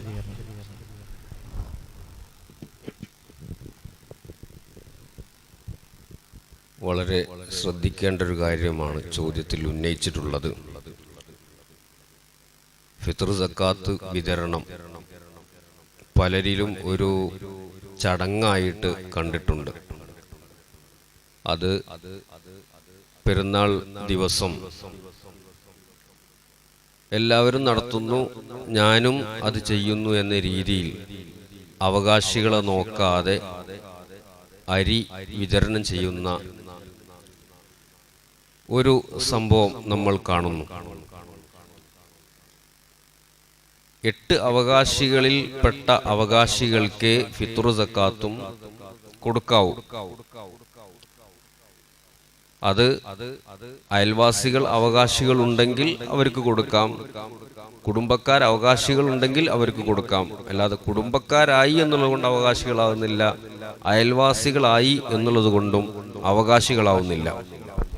അത് നോക്കാതെ കൊടുത്താൽ വീടില്ല, നോക്കാതെ കൊടുത്താൽ വീടില്ല, അവൻ ഖളാ വീട്ടുക തന്നെ വേണം. അതുകൊണ്ട് ഞാൻ എന്റെയും എൻ്റെ വീട്ടുകാരുടെയും ഫിത്ർ അരി നീക്കി നിയ്യത്ത് ചെയ്ത് നീക്കി വെക്കുന്നു. അത് അവകാശികൾക്ക് കൊടുക്കണം. അഥവാ ഫക്കീർ, മിസ്കീന്, കടമുള്ളവൻ, യാത്രക്കാരൻ തുടങ്ങിയതായ അവകാശികൾക്കാണല്ലോ നമ്മൾ കൊടുക്കേണ്ടത്. ആ അവകാശികൾക്ക് തന്നെ കൊടുക്കണം. അത് കൊടുത്തു എന്ന് നമുക്ക് ഉറപ്പാകുകയും വേണം. പിന്നെ ചോദ്യത്തിൽ ഉന്നയിച്ചു, നാട്ടിലുള്ള എല്ലാ അവകാശികൾക്കും ഫിത്ർ സക്കാത്ത് കൊടുക്കണോ? നമുക്ക് ആകെ കുറച്ച് അരിയാണ് നമ്മൾ നീക്കി വെക്കുന്നുണ്ടാവും, അത് എല്ലാ ആളുകൾക്കും കൊടുക്കാൻ തികയില്ല എന്ന് പറഞ്ഞാൽ കൊടുക്കുമ്പോൾ വളരെ കുറച്ചേ ഉണ്ടാവുള്ളൂ. അത് അവർക്ക് ഒരു സാധുമസത്തായിട്ട് അവർക്ക് ഒരു പര്യാപ്തമായ രീതിയിൽ അത് ഉണ്ടാവുകയില്ല. അതുകൊണ്ട് പ്രബലാഭിപ്രായം അനുസരിച്ച് എല്ലാ വിഭാഗങ്ങൾക്കും കൊടുക്കണം എന്ന് തന്നെയാണ്. ഏറ്റവും ചുരുങ്ങിയത് 3 സിൻഫിനെങ്കിലും കൊടുക്കണം എന്നാണ്. ഒരു വിഭാഗത്തിലെ 3 ആളുകൾക്കെങ്കിലും അല്ല, 3 സിൻഫിന്, ഫക്കീർ, മിസ്കീന്, എത്തിക്കപ്പെട്ട എല്ലാ വിഭാഗങ്ങളെയും ഉൾക്കൊള്ളിക്കണ്ടേ? അതിൽപ്പെട്ട ഒരു 3 ആളുകൾക്കെങ്കിലും കൊടുക്കണം എന്നല്ലേ ഒരു വിഭാഗത്തിലെ? അതൊരഭിപ്രായമാണ്. അതിന് കഴിഞ്ഞിട്ടില്ലെങ്കിൽ ഈ അഭിപ്രായം നമുക്ക് ഫോളോ ചെയ്യാം. അഥവാ നാട്ടിൽ ഏതെങ്കിലും 3 ആളുകൾക്ക് എങ്കിലും കൊടുക്കണം എന്നുള്ളത്. ചിലപ്പോൾ അതിനും കഴിഞ്ഞെന്ന് വരില്ല. ഞാൻ മാത്രമേ ഉള്ളൂ എങ്കിൽ എൻ്റെ ഈ അരി, ഒരു 3 കിലോ വരുന്ന അരി, അതിങ്ങനെ 3 ആൾക്ക് കൊടുക്കുമ്പോൾ ചിലപ്പോൾ എന്ത് ചെയ്യില്ല, അതും ഇവർക്ക് പര്യാപ്തമായ രീതിയല്ലെങ്കിൽ ഒരാൾക്ക് കൊടുത്താൽ മതി എന്നും അഭിപ്രായമുണ്ട്. ഫതുഹുൽ മുഈനിൽ അത് പറഞ്ഞിട്ടുണ്ട്. അപ്പോൾ ശരിക്ക് നമ്മളെ അടുത്ത് കുറച്ച് അരി ഉണ്ടെങ്കിൽ അത് നാട്ടിലെ 3 അവകാശികൾക്കെങ്കിലും എത്തിച്ചു കൊടുക്കാൻ ശ്രമിക്കുക. അതിനും തികയില്ലെങ്കിൽ ഈ അഭിപ്രായവും പിടിക്കാവുന്നതാണ്. ഇവിടെ തന്നെ ഫിത്ർ സക്കാത്തല്ലാത്ത സാധാരണ കാശിന്റെ സക്കാത്താണ്, സ്വർണ്ണവെള്ളിയുടെ സക്കാത്താണെങ്കിലും പിന്നെ എല്ലാവർക്കും കൂടി കൊടുത്താൽ എല്ലാവർക്കും പര്യാപ്തമാകുന്ന രൂപത്തിൽ എത്തുന്നില്ല എങ്കിൽ പിന്നെ നമ്മുടെ ഷാഫി മദ്ഹബിന് പുറത്തുള്ള മറ്റു മദ്ഹബിൽ തന്നെയുണ്ട് വജവാസു വയജൂസു സർഫു ഇല സിൻഫിൻ വാഹിദി, ഒരു സിൻഫിന് മാത്രം, ഒരു വിഭാഗത്തിന് മാത്രം കൊടുത്താൽ മതിയാകുമെന്ന്. അവിടെ തന്നെ ഷാഫി മദ്ഹബുകാരനായ അബ്ദുറഹ്മാൻ ബാഅലവി ഇവിടുത്തെ ബിഗിയത്തുൽ മുസ്തർശിദിൽ എഴുതിയത് കാണാം. മദ്ഹബു സലാസതി ജവാസുൽ ഇഖ്തിസാരി അല സിൻഫിൻ വാഹിദി, ഏതെങ്കിലും ഒരു വിഭാഗത്തിന് കൊടുത്താൽ മതിയാകുമെന്നാണ് ഷാഫി മദ്ഹബിന് പുറത്തുള്ള മറ്റു 3 മദ്ഹബുകളുടെയും വീക്ഷണം. വദഹബ ഇലൈഹി അക്സറുൽ മുതഅഖിരീന, അതന്നെയാണ് വേണ്ടത് എന്നാണ് ഷാഫി മദ്ഹബിൽപ്പെട്ട പല പണ്ഡിതന്മാരും അങ്ങനെ പറഞ്ഞിട്ടുണ്ട്. വയജൂസു തഖ്ലീദു ഹൗലാഇ ഫീ നഖ്ലിഹാ വദഫ്ഇഹാ ഇലാ ശഖ്സിൻ വാഹിദിൻ, ഏതെങ്കിലും ഒരു വ്യക്തിക്ക് കൊടുക്കുക എന്ന വിഷയത്തിൽ, അല്ലെങ്കിൽ നാട്ടിന്റെ പുറത്തുള്ള അവരാണ് കൂടുതൽ ബന്ധപ്പെട്ടവർ എന്ന് കാണുകയാണെങ്കിൽ അവിടേക്ക് കൊടുക്കാമെന്ന വിഷയത്തിൽ ഈ മദ്ഹബ് സ്വീകരിക്കാവുന്നതാണെന്നുകൂടെ ഷാഫി മദ്ഹബിലെ പ്രഗൽഭ മുതഅഖിറായ പിൽക്കാലക്കാരനായ പണ്ഡിതനാകുന്ന മഹാനായ അബ്ദുറഹ്മാൻ ബാഅലവി അദ്ദേഹത്തിന്റെ ബിഗിയയിൽ രേഖപ്പെടുത്തി വെച്ചിട്ടുണ്ട്.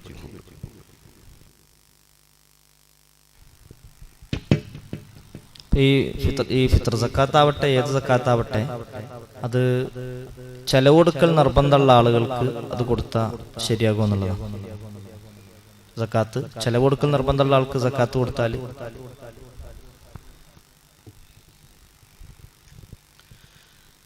ചെലവ് കൊടുക്കൽ നിർബന്ധമായവർ എന്ന് പറഞ്ഞാൽ ഭാര്യ, മക്കള്, അതല്ലെങ്കിൽ മാതാപിതാക്കള്, ഇവരാണ് ഉദ്ദേശിക്കുന്നത്. ഫിത്ർ സക്കാത്ത് ചെലവ് കൊടുക്കൽ നിർബന്ധമായ ആളുകൾക്ക് കൊടുത്താൽ വീടുന്ന രൂപവും ഉണ്ടാകും, വീടാത്ത രൂപവും ഉണ്ടാകും. താൻ അവർക്ക് ചെലവ് കൊടുക്കൽ നിർബന്ധമായ അളവ് എത്രയാണോ ആ അളവ് ഡെയിലി ദിവസേന അവർ കൊടുക്കുകയാണ്. ആ കൊടുത്തത് കൊണ്ട് അവർക്ക് പര്യാപ്തമാകുന്നില്ല, മതിയാകാത്തവരാണെങ്കിൽ എന്നാ പിന്നെ അവർക്ക് തന്നെ എന്ത് ചെയ്യാം, ഈ ചെലവ് കൊടുക്കുന്ന ആളും അവർക്ക് സക്കാത്ത് കൊടുത്താൽ അത് വീടുന്നതാണ്. ഇനി പുറത്തുള്ള ആളും സക്കാത്ത് കൊടുക്കും. ഇപ്പൊ ഒരു വീട്ടുകാരനായ കുടുംബനാഥന് ജോലിയുണ്ട്, അയാള് ആ വീട്ടുകാർക്ക്, അയാളെ ഭാര്യ, മക്കൾക്ക്, മാതാപിതാക്കൾക്ക് ചെലവ് കൊടുക്കുന്നുമുണ്ട്. പക്ഷെ ആ ഭാര്യ, മക്കൾക്കും മാതാപിതാക്കൾക്കും പര്യാപ്തമായ രൂപത്തിലുള്ളതായ ചെലവ് കൊടുക്കാനുള്ളതായ വരുമാനം അദ്ദേഹത്തിനില്ല. അദ്ദേഹം കൊടുക്കുന്നുണ്ട് എങ്കിൽ എന്നാണ് പുറത്തുള്ള ആളുകൾക്കും ആ കുടുംബത്തിന് സക്കാത്ത് കൊടുക്കാം. ഇനി അദ്ദേഹത്തിന്റെ സക്കാത്ത് തന്നെ, അദ്ദേഹം ചെലവ് കൊടുക്കൽ നിർബന്ധമായത് എത്രയാണോ അത് അയാൾ കൊടുക്കുന്നുണ്ട്, പക്ഷെ അദ്ദേഹം വലിയ കാശുള്ള ആളാണ്, എന്നാൽ അദ്ദേഹത്തിന്റെ സക്കാത്ത് തന്നെ ആർക്ക് കൊടുക്കാം, ഇവർക്ക് കൊടുക്കാം. ഇനി അദ്ദേഹത്തിന് കൊടുക്കുന്നതായ ആ ചെലവ് കൊടുക്കുന്ന കാര്യം അവർക്ക് പര്യാപ്തമാണെങ്കിൽ തന്നെ ഫഖർ മസ്കനത്ത് അഥവാ ഫഖീറായി മിസ്കീനായി എന്ന കാരണമല്ലാത്ത മറ്റു അവകാശങ്ങൾ വെച്ചുകൊണ്ട് ഈ പറയുന്ന ആളുകൾക്ക് തന്നെ അവരുടെ ഈ രക്ഷിതാവിന്റെ കുടുംബനാഥന്റെ സക്കാത്ത് വാങ്ങാവുന്നതാണ്. അപ്പോൾ ഉദാഹരണം പറയുകയാണെങ്കിൽ ഒരു കുടുംബനാഥനാണ്, അദ്ദേഹം നല്ല കാശുള്ള സക്കാത്ത് കൊടുക്കൽ നിർബന്ധമായ വ്യക്തിയാണ്, ഭാര്യയ്ക്ക് ചെലവ് കൊടുക്കുന്നുണ്ട്, മക്കൾക്ക് ചെലവ് കൊടുക്കുന്നുണ്ട്, അയാൾക്ക് നിർബന്ധമായ രൂപത്തിലുള്ള ചെലവ് കൊടുക്കുന്നുണ്ട്. പക്ഷെ ഭാര്യ കടക്കാരിയാണ്, അല്ലെങ്കിൽ മക്കളുടെ കൂട്ടത്തിൽ കടക്കാരുണ്ട്.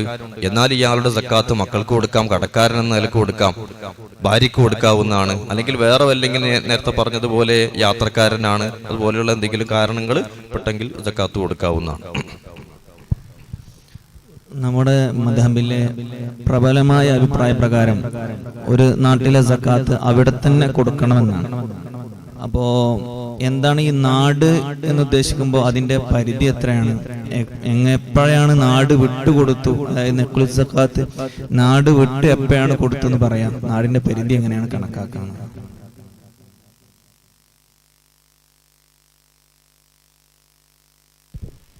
നേരത്തെ ഒരു മറുപടിയിൽ അതിൻ്റെ സൂചന വന്നു. നാട്ടിലാണ് സക്കാത്ത് കൊടുക്കേണ്ടത്, നാട്ടിന് പുറത്തു കൊടുക്കൽ ഹറാമാണ് നമ്മുടെ മദ്ഹബ് അനുസരിച്ച്. അപ്പൊ എന്താണ് നാട്? നമ്മുടെ ശാഫിഈ പണ്ഡിതന്മാർക്കിടയിൽ തന്നെ അതിൽ അഭിപ്രായ വ്യത്യാസമുണ്ട്. മഹാനായ ഇബ്നു ഹജർ തങ്ങളും റംലി തങ്ങളൊക്കെ പോകുന്നത് നാട് എന്ന് ഉറുഫിൽ പറയപ്പെടുന്നതായ പ്രത്യേക അതിർത്തികൾ, ഒരു നാടിനെ കുറിച്ച് പറയുമ്പോൾ അത് ഇന്ന ഏരിയയാണ് എന്ന് ഉറുഫിൽ കണക്കാക്കപ്പെടുന്ന ഒരു സ്ഥലമാണ് നാട് കൊണ്ട് ഉദ്ദേശിക്കുന്നത്. ചിലപ്പോൾ അതിന് അതിർത്തികൾ ഉണ്ടാകാം, അതിർത്തികൾ ഇല്ലാതിരിക്കാം. ഈ നാട്ടിലേക്ക് ചേർക്കപ്പെടുന്ന ഏരിയകൾ, ഒരു നാടിൻ്റെ പേര് പറയുമ്പോൾ ആ നാട്ടിലേക്ക് ചേർക്കപ്പെടുന്ന ഏരിയകളൊക്കെ നാട്ടിൽ പെടും എന്നാണ് ഇബ്നു ഹജർ തങ്ങൾ പറയുന്നത്. ഫത്ഹുൽ മീനും അങ്ങനെ തന്നെയാണ് പോകുന്നത്. അടുത്തത്, വിദേശത്തുള്ള ഒരു ഭർത്താവ് തൻ്റെ സക്കാത്ത് കൊടുക്കാൻ വേണ്ടിയിട്ട് ഭാര്യയെയോ അല്ലെങ്കിൽ വേറെ ആരെങ്കിലും ഒക്കെ ഒന്ന് വക്കാലത്താക്കാൻ പറ്റുമോ എന്നുള്ളത്. വിദേശത്താണ് ആളുള്ളത്, അപ്പൊ തൻ്റെ സക്കാത്ത് കൊടുക്കാൻ വേണ്ടി നാട്ടിലുള്ള ഭാര്യയോ മറ്റാരെങ്കിലും ഒക്കെ ഒന്ന് ഏൽപ്പിക്കാൻ പറ്റുമോ? വക്കാലത്താക്കാൻ പറ്റുമോ മാത്രമല്ല, അത് എങ്ങനെ കൊടുക്കേണ്ടത് എന്നുള്ളതും കൂടി ഒരു വിഷയമാണ്. അതെ, അഥവാ ഭർത്താവ് സക്കാത്ത് ഫിത്ർ സക്കാത്ത് കൊടുക്കേണ്ടത് ഭർത്താവ് ഉള്ള സ്ഥലത്താണ് അഥവാ വിദേശത്താണ്. ഭാര്യയും മക്കളുള്ള നാട്ടിലാണ്, അപ്പൊ അവരുടെ ഫിത്ർ സക്കാത്ത് കൊടുക്കേണ്ടത് അവരുള്ള സ്ഥലത്താണ്. അങ്ങനെയാണല്ലോ ഫിത്ർ സക്കാത്ത് കൊടുക്കേണ്ടത്. അപ്പം ഭർത്താവിന് ഒരിക്കലും ഇവരുടെ അഥവാ ഭാര്യയുടെയും മക്കളുടെയും ഫിത്ർ സക്കാത്ത് അവിടെ കൊടുക്കാൻ പറ്റില്ല. ഭർത്താവിന് ഫിത്ർ സക്കാത്ത് ഇവിടെയും കൊടുക്കാൻ പറ്റില്ല. അപ്പൊ എങ്ങനെയാണ് അത് ചെയ്യേണ്ടത് എന്നാണ് ചോദ്യത്തിന്റെ ചുരുക്കം. ഭർത്താവാണ് ഇവരുടെ ഫിത്ർ സക്കാത്ത് കൊടുക്കേണ്ടത്.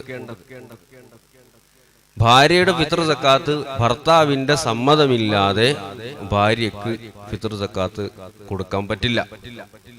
അതുപോലെ ഭാര്യയുടെ ഉപ്പക്ക് അല്ലെങ്കിൽ ഭർത്താവിന്റെ ഉപ്പക്കും ഇവരുടെ ഫിത്ർ സക്കാത്ത് ഭർത്താവിന്റെ സമ്മതമില്ലാതെ കൊടുക്കാൻ പറ്റില്ല. അപ്പൊ എന്ത് ചെയ്യണം? ഭർത്താവ് ഭാര്യക്ക് സമ്മതം കൊടുക്കണം.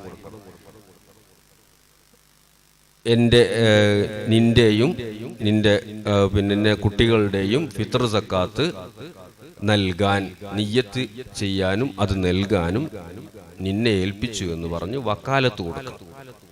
അപ്പൊ ആർക്കാണ് വക്കാലത്ത് കൊടുക്കാൻ പറ്റിയ ആളുകൾ? വക്കാലത്ത് കൊടുക്കാൻ പറ്റിയ ആളുകൾ മുസ്ലിം മുക്കല്ലഫ് റഷീദായിട്ടുള്ള ആളാണെങ്കിൽ കൊടുക്കാം. ഭാര്യ മുസ്ലിം മുക്കല്ലഫ് റഷീദായിട്ടുള്ള ആളാണെങ്കിൽ അഥവാ പ്രായപൂർത്തിയും ബുദ്ധി കൊണ്ട് തൻ്റെ ഇടത്തോട് പെരുമാറാൻ പറ്റുന്ന ആളാണെങ്കിൽ ഓരോ വക്കാലത്താക്കാൻ പറ്റും. ഭാര്യയെ വക്കാലത്താക്കാൻ പറ്റും. അപ്പോൾ അതുപോലെ തന്നെ ഉപ്പയെ വക്കാലത്താക്കാൻ പറ്റും. അങ്ങനെ വക്കാലത്താക്കി ആ വക്കാലത്തനുസരിച്ച് ഇവർ ചെയ്യുന്നു, നിയ്യത്ത് ചെയ്യുന്നു, അവകാശികളെ ആളുകൾക്ക് കൊടുക്കുന്നു.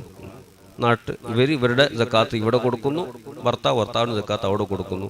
അവിടുത്തെ സക്കാത്ത് ഇവിടെ കൊടുത്താൽ വീടില്ല. ചില ആളുകൾ തെറ്റിദ്ധരിച്ചുകൊണ്ട് ഭർത്താവിന്റെ സക്കാത്ത് ഇവിടെ കൊടുക്കാറുണ്ട്. അത് ശരിയാവുകയില്ല. നിയ്യത്താക്കാനും വിതരണത്തിനും രണ്ടിനും വക്കാലത്ത് ചെയ്യണം. അതുപോലെ നമ്മുടെ നാടുകളിലൊക്കെ പുറം നാടുകളിൽ നിന്ന് വന്നിട്ടുള്ള ഫക്കീർ മിസ്കീന്മാര് എന്നിവർ സക്കാത്ത് സ്വീകരിക്കാനായിട്ട് വരാറുണ്ട്. അപ്പൊ അവർക്ക് സക്കാത്ത് കൊടുക്കാൻ പറ്റുമോ? അങ്ങനെ കൊടുത്തു കഴിഞ്ഞാൽ അവര് സക്കാത്ത് വീടുമോ എന്നുള്ളതാണ്. അതായത് അവര് നമ്മുടെ നാട്ടിലുള്ള അതായിട്ട് പരിഗണിക്കോ എന്നുള്ളത്. അത് നേരത്തെ പറഞ്ഞതുപോലെ സക്കാത്ത് നാട് വിട്ട് പുറത്തേക്ക് മറ്റു നാട്ടുകാർക്ക് കൊടുക്കാൻ പറ്റുമോ എന്ന ചോദ്യത്തിൽ വരുന്ന ഒരു കാര്യമാണ്. അപ്പോൾ സാധാരണ നമ്മുടെ വീടുകളിലൊക്കെ ഇങ്ങനെ യാചിച്ചുകൊണ്ടും അല്ലാതെയും ഒക്കെ വരുന്ന, പ്രത്യേകിച്ച് റമളാൻ മാസമാകുമ്പോൾ ധാരാളം ആളുകൾ ഉണ്ടാകും. അപ്പം അവർക്ക് കൊടുത്താൽ അത് സക്കാത്തിന്റെ കാശ് അവർക്ക് എടുത്തു കൊടുത്താൽ അത് സക്കാത്തായി വീടുമോ എന്നതാണ് ചോദ്യം. സക്കാത്തായി വീടും. പക്ഷെ അവിടെ ആ വരുന്ന ആളുകൾ സക്കാത്തിന്റെ അവകാശികളായ 8 വിഭാഗത്തിൽ പെട്ടവരാണോ എന്നുള്ളത് നമ്മൾ ഉറപ്പിക്കണം. ഫക്കീർ, മിസ്കീന്, കടക്കാര്, യാത്രക്കാര്, ഇങ്ങനെ തുടങ്ങിയ, അല്ലെങ്കിൽ ഇസ്ലാമിലേക്ക് ഇപ്പോൾ കടന്നു വന്ന ആളുകൾ, അങ്ങനെ നോക്കിയിട്ട് അങ്ങനെ ആ രൂപത്തിൽപ്പെട്ട അവകാശികളാണെങ്കിൽ അവർക്ക് കൊടുത്താൽ വീടുന്നതാണ്. അത് നാടിന്റെ പരിധി വിട്ട് കൊടുക്കുക എന്നതിൽ വരൂല.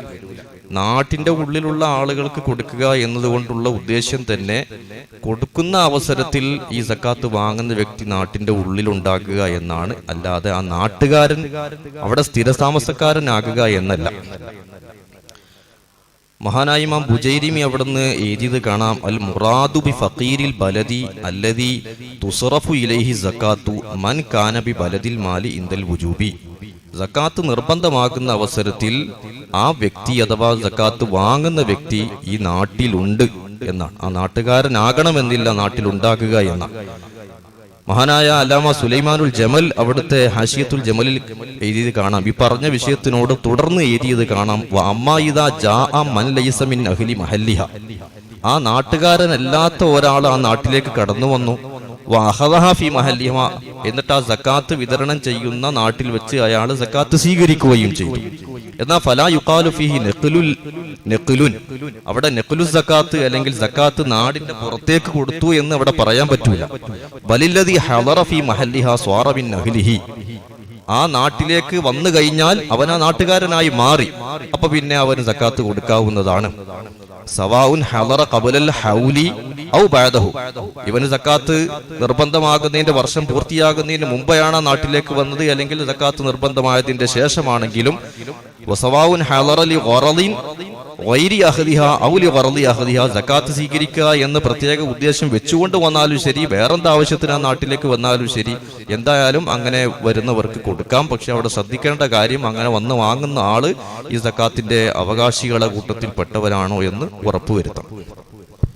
അടുത്തത് നേരത്തെ ചോദിച്ചതിന്റെ ഒരു ഭാഗം തന്നെയാണ്. അതായത് സക്കാത്തിന്റെ അവകാശികളായിട്ടുള്ള 8 വിഭാഗം ഉണ്ടല്ലോ, അവർക്ക് എല്ലാം കൂടെ കൊടുക്കാതെ ഒരു സക്കാത്ത് ഒരാൾക്ക് മാത്രം എല്ലാം കൂടെ ഒന്നിച്ച് കൊടുക്കാൻ പറ്റുമോ? അങ്ങനെ വരുമ്പോൾ അയാൾക്ക് ചില അത്യാവശ്യങ്ങളൊക്കെ ഉള്ള ആളാണെങ്കിൽ അത് അയാൾക്ക് വീടാവുന്ന രൂപത്തിൽ, പര്യാപ്തമാവുന്ന തരത്തിൽ എല്ലാം കൂടെ ഒരാൾക്ക് കൊടുക്കാൻ പറ്റുമോ എന്ന്.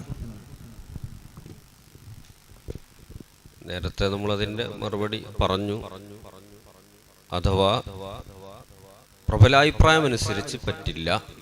എന്നാൽ നമ്മുടെ മദ്ഹബിൽ തന്നെ നേരത്തെ നഖ്ല് വായിച്ചല്ലോ, ഒരു വിഭാഗം ആൾക്ക്, ഇനി ഒരു ഫർദിന് തന്നെ ഒരാൾക്ക് തന്നെ അത് കൊടുക്കാം എന്ന അഭിപ്രായമുണ്ട്. ആ അഭിപ്രായം അനുസരിച്ച് നമുക്കത് സ്വീകരിക്കാവുന്നതാണ്. അതുപോലെ ഈ നാട്ടിൽ തന്നെ സക്കാത്ത് കൊടുക്കണോ? ഇതും നേരത്തെ പറഞ്ഞതിൽ പെടുമായിരിക്കും. അതായത് നാട്ടിൽ തന്നെ സക്കാത്ത് കൊടുക്കണം എന്നുണ്ടല്ലോ. അപ്പോൾ നമ്മുടെ നാട്ടിനേക്കാൾ പാവപ്പെട്ട ആളുകൾ തൊട്ടടുത്ത നാട്ടിലൊക്കെ ഉണ്ടാവുമ്പോൾ, നമ്മുടെ നാട്ടിൽ അർഹരുണ്ടാകാം, പക്ഷെ അതിനേക്കാൾ അർഹരായ പറ്റ പാവപ്പെട്ടവരും തീരെ സക്കാത്ത് കിട്ടാൻ സാധ്യത ആ നാട്ടിൽ ഇല്ലാത്തവരുമായ ആളുകൾ ഉണ്ടാവും. അപ്പൊ അവർക്ക് വേണ്ടി കൊടുക്കാൻ പറ്റുമോ? കുടുംബങ്ങളും പുറത്തേക്കാരാ. നാട് എന്താണെന്ന് നമ്മൾ നേരത്തെ വിശദീകരിച്ചു. ഇബ്നു ഹജർ തങ്ങളുടെ അഭിപ്രായം അനുസരിച്ച് നാട് നമ്മുടെ ആ പേര് എന്തിലേക്ക് ചേർക്കപ്പെടുന്നതാണല്ലോ നാട്. അപ്പൊ അത് ആ രീതിയിലേ പറ്റുള്ളൂ. ഒന്നുകൂടെ വിശാലമായി ചിന്തിക്കുകയാണ്, അത് കൊടുക്കുകയും ചെയ്യാം. ഓരോ നാട്ടിലെയും അവകാശികളെ പരിഗണിക്കേണ്ടത് ആ നാട്ടിൽ കൊടുക്കേണ്ട ആളുകളാണ്. മറ്റു നാടിനെ കുറിച്ച് ആ അവകാശികളെ, മറ്റു നാട്ടിലെ അവകാശികളെ കുറിച്ച് ചിന്തിക്കാൻ ഈ നാട്ടുകാരോട് പറഞ്ഞിട്ടില്ല. അതുകൊണ്ട് നമ്മുടെ നാട്ടിലുള്ള, നമ്മുടെ ചുറ്റുവട്ടത്തുള്ള ആളുകളെ കുറിച്ചാണ് നമ്മൾ പഠിക്കേണ്ടതും കൊടുക്കേണ്ടതും. ഏറ്റവും കൂടുതൽ അവകാശികൾ എന്ന് അതും നമ്മൾ ചിന്തിക്കേണ്ടതില്ല. അത് നമ്മുടെ നാട്ടിൽ ഉണ്ടാവും, ഏറ്റവും കൂടുതൽ ഉണ്ടാവും, ഏറ്റവും കുറവുണ്ടാവും. അതും റാബത്ത് എന്നുള്ളതൊക്കെയാണ് അങ്ങോട്ട് ചിന്ത പോകാൻ കാരണം. അതെ, അത് പറഞ്ഞിട്ടുണ്ട്. കുടുംബബന്ധമുള്ള ആളുകൾ നമ്മുടെ നാട്ടിലുണ്ടെങ്കിൽ അവരെ നമുക്ക് മുന്തിക്കാം, അയൽപ്പക്കം എന്നുള്ളതുകൊണ്ട് നമുക്ക് മുന്തിക്കാം. പക്ഷേ മറ്റുള്ള നാട്ടിൽ അത് കൊടുത്താൽ വീടുകയില്ല. അത് ഇതിനേക്കാൾ വലിയ അവകാശികൾ, വലിയ പാവപ്പെട്ടവരുണ്ടെങ്കിൽ പോലും അങ്ങോട്ട് കൊടുത്താൽ വീടുകയില്ല. ആ നാട്ടുകാരായ ആളുകളാണ് അത് ചിന്തിക്കേണ്ടത്. ഓരോ നാട്ടുകാർക്കും ഓരോ ഉത്തരവാദിത്തമല്ലേ. അതുപോലെ ഇപ്പോൾ കോവിഡ് കാലമൊക്കെ കഴിയുന്നതാണല്ലോ. അപ്പോൾ ഒരു നാട്ടിലെ അവകാശികൾ, സക്കാത്തിന്റെ അവകാശികൾ നാട്ടിൽ തന്നെയുണ്ട്, കൊടുക്കേണ്ട ആളുകൾ അവിടെ തന്നെ ഉണ്ട്. പക്ഷെ അവർക്ക് കൊടുക്കാൻ ചെറിയ തടസ്സം, അതായത് ഈ വാങ്ങേണ്ട ആളുകൾ ക്വാറന്റൈനിലോ അങ്ങനെ ഐസൊലേഷനിലൊക്കെ ആയിപ്പോയാൽ അങ്ങനെ അപ്പോൾ എന്താണ് ചെയ്യേണ്ടത്? അവകാശികൾ വാങ്ങാൻ നമുക്ക് കൊടുക്കേണ്ടത് മാലാണ്. ആ മാല് ഹാളിറാകണം, അവകാശികളും ഹാളിറാകണം. ഹാളിറാവുകയും വേണം, ഇത് കൊടുക്കാൻ സൗകര്യപ്പെടുകയും വേണം. ഇങ്ങനെയാണെങ്കിൽ കൊടുക്കാൻ വുജൂബാവുകയുള്ളൂ, നിർബന്ധമാവുകയുള്ളൂ. അപ്പോൾ ചിലപ്പോൾ നമുക്ക് സക്കാത്തൊക്കെ നിർബന്ധമായി ഉണ്ടാവും, നമ്മുടെ മാല് ഇവിടെ എത്തിയിട്ടില്ല, കൊടുക്കേണ്ട മാല് അത് എത്തിയിട്ടില്ലെങ്കിൽ സക്കാത്ത് നിർബന്ധമായിട്ടില്ല. അതുപോലെ അവകാശികളായ ആളുകൾ നമ്മുടെ നാട്ടിലാണല്ലോ കൊടുക്കേണ്ടത്, ആ അവകാശികൾ ഇപ്പോൾ ഇവിടെ സ്ഥലത്തില്ല, ഒന്നുകിൽ യാത്ര പോയതാണ്, അല്ലെങ്കിൽ വേറെന്തോ ആവശ്യത്തിന് നിങ്ങൾ പറഞ്ഞതുപോലെ ക്വാറന്റൈനിലോ മറ്റോ ആണ്, തമുക്കിനാവുന്നില്ല, കൊടുക്കാൻ സൗകര്യപ്പെടുന്നില്ല എങ്കിൽ നമുക്കതിന് പിന്തിക്കാവുന്ന സക്കാത്ത് പിന്തിക്കാവുന്നതാണ്. പിന്തിക്കുന്നതിന് നിബന്ധന എന്തെങ്കിലും ഉണ്ടോ പ്രത്യേകിച്ച്? അതെ, ഇവരിപ്പോൾ ക്വാറന്റൈനിലാണെന്നാണ് പറഞ്ഞത്. ക്വാറന്റൈനിൽ ഒരു പീരീഡ് ഉണ്ടാവുമല്ലോ, അത് കഴിഞ്ഞാൽ നമുക്കത് കൊടുക്കാം. അല്ല വേറെ അവകാശികൾ ഉണ്ടെങ്കിൽ, ഇത് മാത്രമേ അവകാശികളുള്ളൂ, അല്ലെങ്കിൽ അവകാശികൾ മുഴുവനും ക്വാറന്റൈനിലാണ്, ആ സമയത്താണ് ഈ വിഷയം വരുന്നത്. വേറെ നാട്ടിലെ അവകാശികൾ ഉണ്ടെങ്കിൽ അവർക്ക് കൊടുക്കണം, പിന്തിക്കാൻ പാടില്ല. സക്കാത്തിന്റെ അവകാശികളിൽപ്പെട്ട ഒരാളാണ് യാത്രക്കാരൻ, ഹലാലായ ഉദ്ദേശം വെച്ച് യാത്ര ചെയ്യുന്ന ആൾ. ഈ നാട്ടിലുള്ള അവകാശികളൊക്കെ പൂർത്തിയാക്കി കൂട്ടണം, സക്കാത്ത് കൊടുക്കുമ്പോൾ പൂർത്തിയായി പരിഗണിക്കണം എന്ന് പറയുമ്പോൾ ഈ യാത്രക്കാരൻ എന്നുള്ളതുകൊണ്ട് ഉദ്ദേശിക്കുന്നത് എന്താന്നുള്ളത് മനസ്സിലാക്കണമല്ലോ. നമ്മുടെ നാട്ടിൽ കാണാൻ കുറേ ആളുകൾ സിയാറത്തിന് വേണ്ടി അങ്ങനെ ഓരോ മക്കാമിൽ അങ്ങനെ സിയാറത്തൊക്കെ ചെയ്ത് ഓരോ നാട്ടിൽ കൂടെ അങ്ങനെ പോകുന്ന ആളുകൾ. അപ്പോൾ അവരേതായാലും ഒരു യാത്ര ചെയ്യുന്ന ഹലാലായ ഉദ്ദേശത്തിൽ യാത്ര ചെയ്യുന്ന ആളുകളാണ്. അങ്ങനെ ഈ മുഴുവൻ സമയം യാത്രക്കാരനായിട്ട് ഇങ്ങനെ കഴിഞ്ഞു കൂടുന്ന അയാളെയാണോ ഈ പറഞ്ഞ ഇബ്നു സബീൽ കൊണ്ട് ഉദ്ദേശിക്കുന്നത്, അതോ താൽക്കാലിക ഒരു ആവശ്യത്തിന് വേണ്ടി ഇങ്ങനെ യാത്ര ചെയ്യുന്ന ഒരാളാണോ ഉദ്ദേശിക്കുന്നത്? സക്കാത്തിന്റെ അവകാശികളായിട്ട് 8 വിഭാഗത്തെ പരിശുദ്ധ ഖുർആൻ എണ്ണിയതിൽ ഏറ്റവും അവസാനമായിട്ട് പറഞ്ഞതാണ് ഇബ്നു സബീൽ അഥവാ യാത്രക്കാർ. ആ യാത്രക്കാർ എന്നതുകൊണ്ട് ഉദ്ദേശിക്കുന്നത് ശറഅ നിരോധിച്ചതായ മഅസിയത്തിന്റെ തെറ്റായ യാത്ര ചെയ്യാത്തവൻ, അതുപോലെ അലക്ഷ്യമായി ഒരു പ്രത്യേക ലക്ഷ്യമൊന്നുമില്ലാതെ അങ്ങനെ ഇറങ്ങി പുറപ്പെട്ടാണ്, എവിടെ എത്തുന്നോടത്ത് എത്തട്ടെ എന്ന രൂപത്തിൽ ഇറങ്ങി പുറപ്പെട്ടവരുമല്ലാത്ത ഹലാലായ ഏത് യാത്ര ഉദ്ദേശിക്കുന്നവരും, അത് ആ നാട്ടിലൂടെ യാത്ര ചെയ്ത് കടന്നു പോകുന്നവരാണെങ്കിലും ആ നാട്ടിൽ നിന്ന് യാത്ര തുടങ്ങി മറ്റൊരു സ്ഥലത്തേക്ക് പോകുന്നവരാണെങ്കിലും ആരാണെങ്കിലും, അത് ബിസിനസ് ആവശ്യാർത്ഥമാകട്ടെ, ഇനി സിയാറത്ത് ഇവർ ചോദ്യത്തിൽ പറഞ്ഞതുപോലെ സിയാറത്തിന്റെ ആവശ്യമാകട്ടെ, ഹജ്ജ് ഉംറ പോലെയുള്ള ആവശ്യങ്ങൾക്ക് വേണ്ടിയാകട്ടെ, യാത്ര ഉദ്ദേശിച്ചവരാണെങ്കിൽ, ഹലാലായ യാത്ര ഉദ്ദേശിച്ചുകൊണ്ട് പുറപ്പെടുന്നവരാണെങ്കിൽ അവരൊക്കെ ഇതിന്റെ പരിധിയിൽ പെടുന്നതാണ്. അതിപ്പോ സാധാരണ നമ്മൾ ടൂറ് യാത്ര ഇപ്പോൾ പല സ്ഥലങ്ങളിൽ സന്ദർശിക്കാൻ വേണ്ടി, അള്ളാന്റെ അജായിബ് കാണാൻ വേണ്ടി പല സ്ഥലത്തേക്ക് പോകുന്നുണ്ട്. അതുപോലെ തന്നെ വിദേശത്തേക്ക് പിന്നെ ജോലി ആവശ്യാർത്ഥം പോകുകയാണ്. അവരൊക്കെ ഈ ഇബ്നു സബീൽ അഥവാ യാത്രക്കാർ എന്നതിന്റെ പരിധിയിൽ, ഖുർആൻ പറഞ്ഞതിന്റെ പരിധിയിൽ പെടുന്നതാണ്. ചോദ്യത്തിൽ വന്ന ഈ സിയാറത്തിന് വേണ്ടി ഇങ്ങനെ നടക്കുന്ന ഇപ്പൊ ചില ആളുകളൊക്കെ റമളാനായി കഴിഞ്ഞാൽ അല്ലാതെയും വെറും സിയാറത്ത് തന്നെ അവർക്ക്, അവരാ ലക്ഷ്യം എന്താണ്? ഹലാലായ യാത്രയാണ്. അപ്പൊ ഇന്നാലിനൊരു മഖ്സിദ്, ഒരു ലക്ഷ്യസ്ഥാനമുണ്ട്, ഞാൻ ഇന്ന സ്ഥലത്തേക്കാണ് ഇപ്പോൾ സിയാറത്തിന് പോകുന്നത്, ഏർവാടിയിലേക്കാണ്, അത് കഴിഞ്ഞാൽ ഇന്ന സ്ഥലത്തേക്ക് പോകണം, അത് കഴിഞ്ഞാൽ ഇന്ന സ്ഥലത്തേക്ക് പോകണം എന്നുള്ള ഒരു പ്രത്യേക ലക്ഷ്യമുണ്ടെങ്കിൽ അവർ സക്കാത്തിന്റെ അവകാശികളാണ്.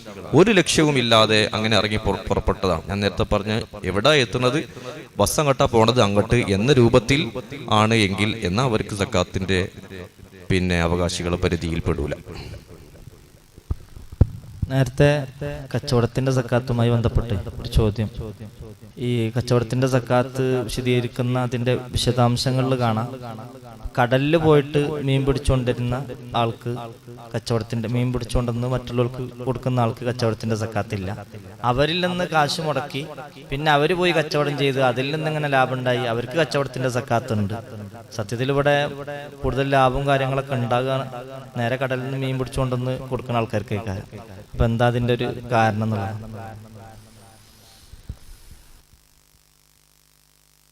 കച്ചവടത്തിന്റെ സക്കാത്ത് നിർബന്ധമാകാൻ പല നിബന്ധനകൾ ഷർത്തുകൾ പറഞ്ഞ കൂട്ടത്തിൽ ഒരു ഷർത്താണ് ആ കച്ചവട വസ്തു വിൽക്കാൻ ഉദ്ദേശിക്കുന്ന ആ ചരക്കായ വസ്തു ഇയാൾ തന്റെ ഉടമസ്ഥതയിലേക്ക് കൊണ്ടുവരുന്നത് അയാൾ കാശ് ചെലവാക്കിയിട്ടായിരിക്കണം. അയ്യക്കൂന മിൽക്കുഹു ബിൽ മുആവദത്ത്, ആ വസ്തു അയാൾ എന്ത് ചെയ്യണം, കാശ് മുടക്കിയിട്ട് ഉടമപ്പെടുത്തിയതായിരിക്കണം. അല്ലാത്തതിന് സക്കാത്ത് കൊടുക്കണ്ട. ഇപ്പൊ ഒരാള് വീട്ടില് ഉണ്ടാകുന്ന തെങ്ങിലുള്ളതായ തേങ്ങ അത് മാസത്തിലേക്ക് വിറ്റാൽ തന്നെ ധാരാളം കാശ് കിട്ടുന്നുണ്ട്. എന്നാൽ അയാൾ സക്കാത്ത് കൊടുക്കേണ്ട ആവശ്യമില്ല. കാരണം അയാള് ആ തേങ്ങ എന്നത് എന്തെല്ലാം ഇങ്ങനെ കാശ് കൊടുത്തു വാങ്ങിയിട്ടും ഉടമപ്പെടുത്തിയതായ തേങ്ങയല്ല, മാലുത്തിജാറത്തായിട്ട് അത് പരിഗണിക്കൂല. അതുപോലെ തന്നെ ഒരാൾ വിറക് വെട്ടുകാരനാണ്, കാട്ടിൽ പോയിട്ട് വിറക് വെട്ടി കൊണ്ടുവന്ന് ആളുകൾക്ക് വിൽക്കാൻ, അതിനൊന്നും സക്കാത്ത് കൊടുക്കേണ്ട ആവശ്യമില്ല. അത് ഇമാം നവവി തന്നെ മിൻഹാജിൽ പറഞ്ഞിട്ടുണ്ട്. ലാബിൽ ഹിബത്തി, ഒരാൾക്ക് ഹിബത്തായിട്ടൊരു കാശ് കിട്ടി, ആ കാശ് അല്ലെങ്കിൽ ഹിബത്തായിട്ടൊരു വസ്തു കിട്ടി, കാശല്ല ഒരു വസ്തു കിട്ടി, ആ വസ്തു ഒരാൾക്ക് വിറ്റു. അപ്പൊ അത് സക്കാത്തുമായി ബന്ധപ്പെട്ട മറ്റു ഷർത്തുകളൊക്കെ ഒത്തിട്ടുണ്ടെങ്കിൽ അതിനെന്തില്ല, കച്ചവടത്തിന്റെ സക്കാത്തില്ല. അതുപോലെ വലിസ്തിയാദി, ഇങ്ങനെ ഈ മീൻ പിടിക്കാന്നുള്ളത് ഇപ്പൊ ഇസ്തിയാദിൽ പെടും, വേട്ട നടത്തിയിട്ട് മീൻ പിടിക്കാൻ പോവുകയാണ്. അതുപോലെ വലിഹ്തിതാബി, വിറക് ശേഖരിക്കുക എന്നുള്ളത്, ഇതിനൊന്നും സക്കാത്തില്ല. കാരണം ഈ പറഞ്ഞതായ ഷർത്തില്ല, മുആവലത്ത് കൊണ്ടായിരിക്കണം താൻ ഉടമപ്പെടുത്തുക എന്ന ഷർത്ത് അവിടെ ഇല്ലാത്തതുകൊണ്ട് ഇതിനൊന്നും സക്കാത്ത് നിർബന്ധമില്ല. അതേ അവസരത്തിൽ ഈ മീൻ കടലിൽ നിന്ന് പിടിച്ചു കൊണ്ടുവന്ന് അവരിൽ നിന്ന് പിന്നെ കാശ് കൊടുത്ത് വാങ്ങിയിട്ട് നാട്ടുകാർക്ക് വെക്കുന്ന ആളുകളുണ്ടാകും. അവരെ ഉടമയിലേക്ക് കൊണ്ടുവരുന്നതിന്, ഉടമസ്ഥതയിലേക്ക് കൊണ്ടുവരുന്നതിന് അവർ കാശ് മുടക്കിയിട്ടാണ്. അപ്പൊ അവർക്ക് കച്ചവടത്തിന്റെ സക്കാത്ത് നിർബന്ധമാകുന്നുണ്ട്, ആദ്യത്തെ കൂട്ടർക്ക് സക്കാത്ത് നിർബന്ധമാകുന്നില്ല. അപ്പൊ പിന്നെ അതിന്റെ ഉപചോദ്യമായിട്ട് അവിടെ വരുന്നത് കൂടുതൽ ലാഭം മുതൽ മുടക്കൊന്നും നടത്താതെ തന്നെ നേരെ കടലിൽ നിന്ന് വാങ്ങിക്കൊണ്ടുവരുമ്പോൾ ഒരിക്കലല്ലേ കൂടുതൽ കാശ് കിട്ടുന്നത്. ഇവര് കാശ് മുടക്കിയിട്ടല്ലേ, മൂലധനം മുടക്കിയിട്ടല്ലേ, അപ്പൊ അവർക്ക് അതിൻ്റെതായ ഒരു നഷ്ടം ഉണ്ടാകൂല എന്നുള്ള. അപ്പൊ അവർക്ക് കൂടുതൽ ലാഭം കിട്ടുക, ഇവര് ലാഭം കിട്ടാതിരിക്കുക എന്നതല്ല ശറഅ് നോട്ടം. ഇവിടെ കൂടുതൽ സാധാരണ ഈ കച്ചവടത്തിന്റെ സക്കാത്ത് നിർബന്ധമാക്കുക എന്ന് തന്നെ സക്കാത്തിന്റെ ഇനങ്ങൾ എടുത്താൽ ഹയവാന്റെ സക്കാത്ത്, നബാത്തിന്റെ സക്കാത്ത്, ജവാഹിറിന്റെ സക്കാത്ത്, സിമാറിന്റെ സക്കാത്ത് എന്നൊക്കെ പറഞ്ഞുകൊണ്ട് അതിൽ ഈ ജവാഹിറിന്റെ സക്കാത്തിലാണ് ഇപ്പൊ ഈ കച്ചവടത്തിന്റെ സക്കാത്ത് വരാം. ജവാഹിർ എന്ന് പറഞ്ഞാൽ സ്വർണ്ണ വെള്ളി, കാരണം അതുകൊണ്ടാണല്ലോ കച്ചവടത്തിന്റെ സക്കാത്തിന് നിസാബ് കണക്കാക്കുമ്പോൾ സ്വർണ്ണവെള്ളിയുടെ നിസാബാണ് കണക്കാക്കുന്നത്.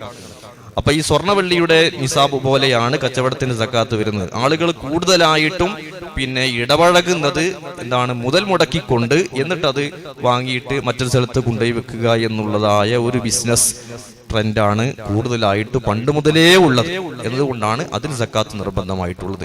ഇതിലേക്ക് ഉയർത്തി നോക്കുമ്പോൾ മറ്റു ഈ വിറക് ശേഖരിച്ച് അല്ലെങ്കിൽ മീൻ പിടിച്ചുകൊണ്ട് അതല്ലെങ്കിൽ മറ്റുള്ളതായ കാര്യങ്ങളൊക്കെ അങ്ങനെ വിൽക്കുക എന്നുള്ളത് ഇതിലേക്ക് ഉയർത്തി നോക്കുമ്പം കുറവായതുകൊണ്ടാണ് അതിൽ സക്കാത്ത് നിർബന്ധമാകാതിരിക്കുന്നത്.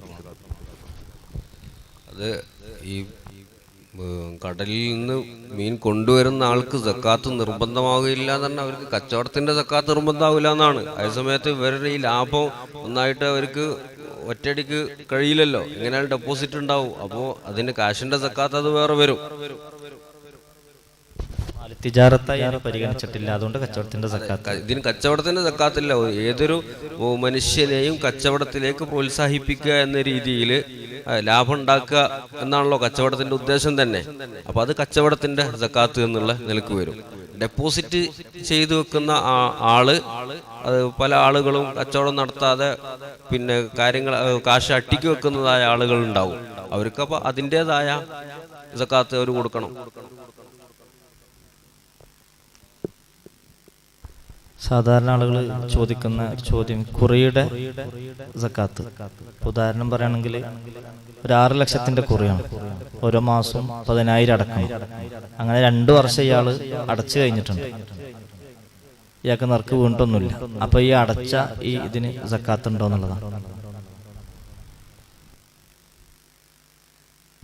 അടയ്ക്കുമ്പോൾ അഥവാ നമ്മളിപ്പോൾ കുറി തുടങ്ങുമ്പോൾ 5,000-ന്റെ കുറി ആയിരിക്കും, 10,000-ന്റെ കുറി ആയിരിക്കും. ഫസ്റ്റ് ഗഡു 10,000 അടച്ചപ്പോൾ അത് നിസാബില്ല.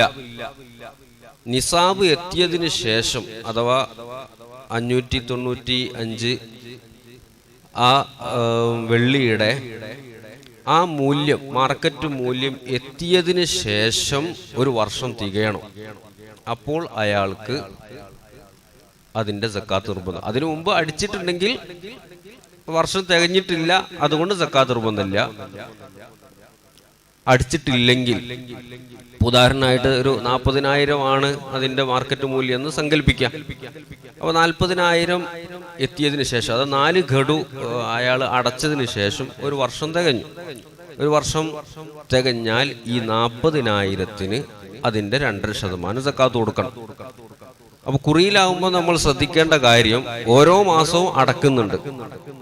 അപ്പോ 40,000-ന് ശവ്വാലിൽ വർഷം തികഞ്ഞു. അപ്പൊ അതിന്റെ 2.5% സക്കാത്ത് കൊടുത്തു. പിന്നെ അടുത്ത മാസമാകുമ്പോൾ വീണ്ടും വർഷം തികയുന്നുണ്ട്, അടുത്ത 10,000-ന് 10,000 വീണ്ടും അടച്ചിട്ടുണ്ടല്ലോ. അപ്പൊ ആ 10,000-ന്റെ 2.5% അടുത്ത മാസം വീണ്ടും സക്കാത്ത് കൊടുക്കണം. പലർക്കും ഒരു ധാരണ ഉണ്ട്, ഈ റമളാനിലാണ് സക്കാത്ത് കൊടുക്കേണ്ടത് എന്ന്. റമളാനിലല്ലോ, എപ്പോഴാണോ വുജൂബാവുന്നത് അപ്പോൾ സക്കാത്ത് കൊടുക്കണം. അപ്പോ ശവ്വാലില് അടുത്ത 10,000-ന് 2.5% സക്കാത്ത് കൊടുക്കണം. കാരണം നേരത്തെ നിസാബുള്ള 40,000-തോടു കൂടെ 10,000-നും കൂടി വർഷം തികഞ്ഞു. ഇനി ശവ്വാല് കഴിഞ്ഞ് ദുൽഖഅദയിൽ വീണ്ടും കൊടുക്കണം.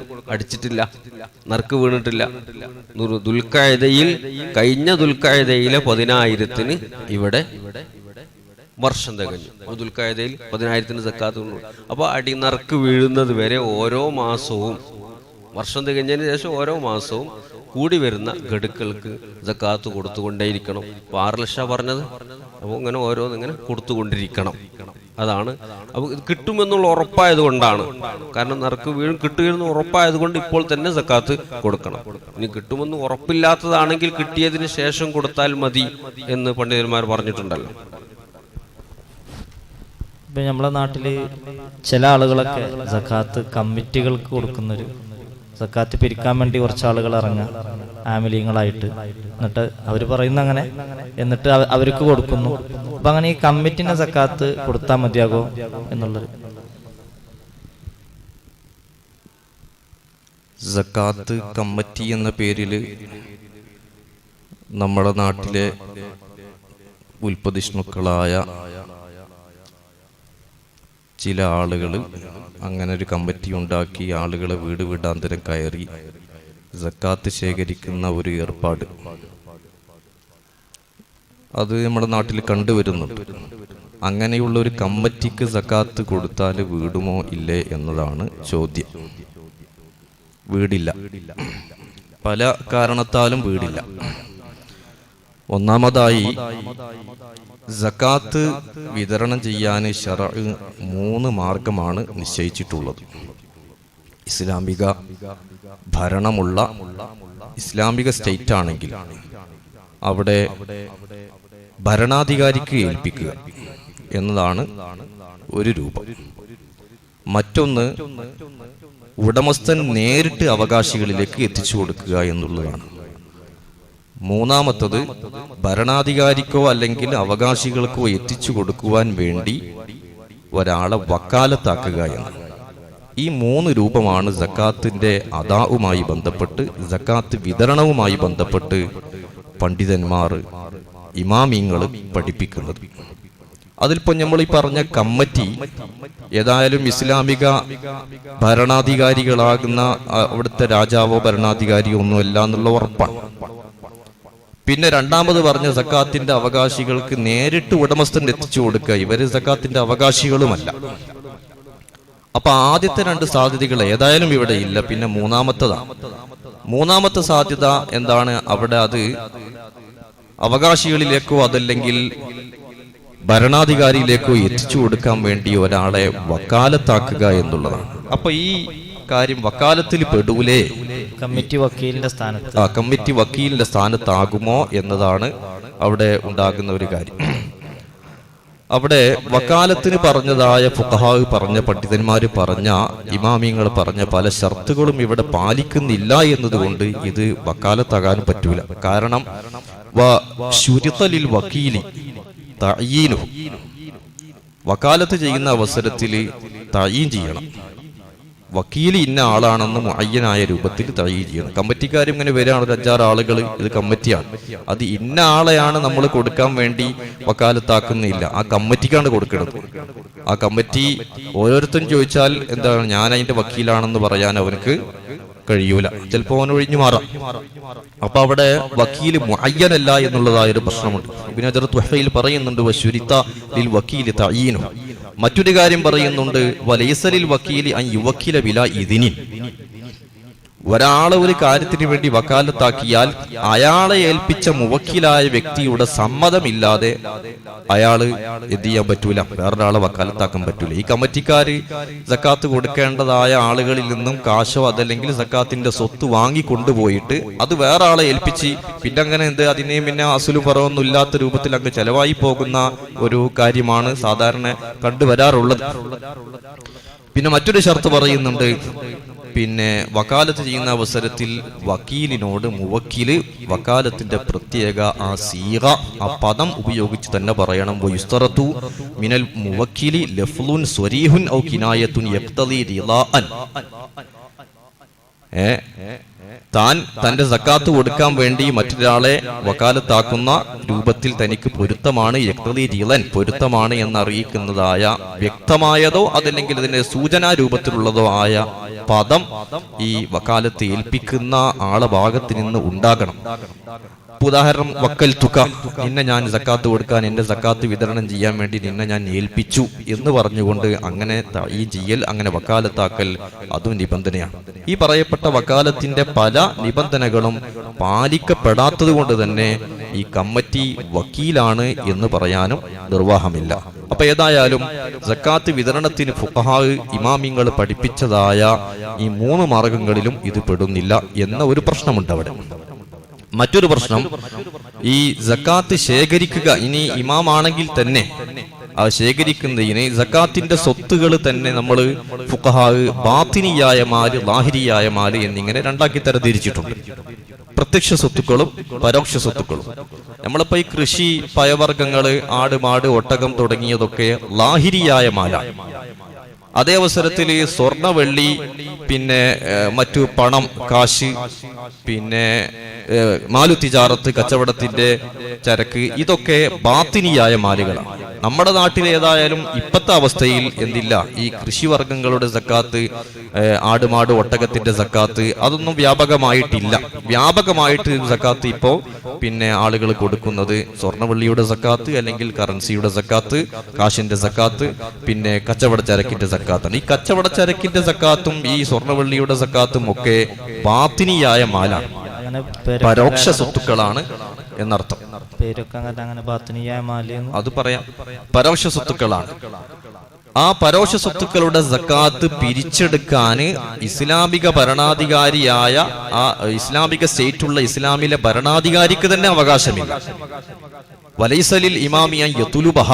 ഇബ്നു ഹജർ തങ്ങൾ തുഹ്ഫയിൽ പറയുന്നത് കാണാം, ഇമാമിന് വരെ അത് ത്വലബ് ചെയ്യാനുള്ള അവകാശമില്ല. അതേ അവസരത്തിൽ സക്കാത്ത് കൊടുക്കൂല എന്ന് പറഞ്ഞിട്ടാണെങ്കിൽ, നിഷേധിക്കുകയാണെങ്കിൽ അദ്ദേഹത്തെ പിടികൂടി അതിനു വേണ്ടിയുള്ള നടപടി സ്വീകരിക്കാൻ ഇമാമിന് അധികാരമുണ്ട് എന്നല്ലാതെ ഈ പറഞ്ഞ പരോക്ഷ സ്വത്തുക്കളുടെ സക്കാത്ത് ശേഖരിക്കാൻ തന്നെ ആർക്ക്, ഇമാമിന് വരെ അധികാരമില്ല. അപ്പൊ ഇമാം അല്ലാത്ത ഈ കമ്മിറ്റിക്കാർക്ക് എന്തായാലും അധികാരം ഉണ്ടാകൂലല്ലോ. അപ്പൊ ഈ കാരണത്താൽ തന്നെ ഇവർക്ക് സക്കാത്ത് കൊടുത്താൽ മതിയാകുന്ന സക്കാത്ത് വിതരണം ചെയ്യാൻ വേണ്ടി അത് ശേഖരിക്കലും എന്നിട്ട് പിന്നെ കൊണ്ടുപോയി വിതരണം ചെയ്യാന്നുള്ളത് അത് ഈ പറഞ്ഞ പരോക്ഷ സ്വത്തിലില്ല.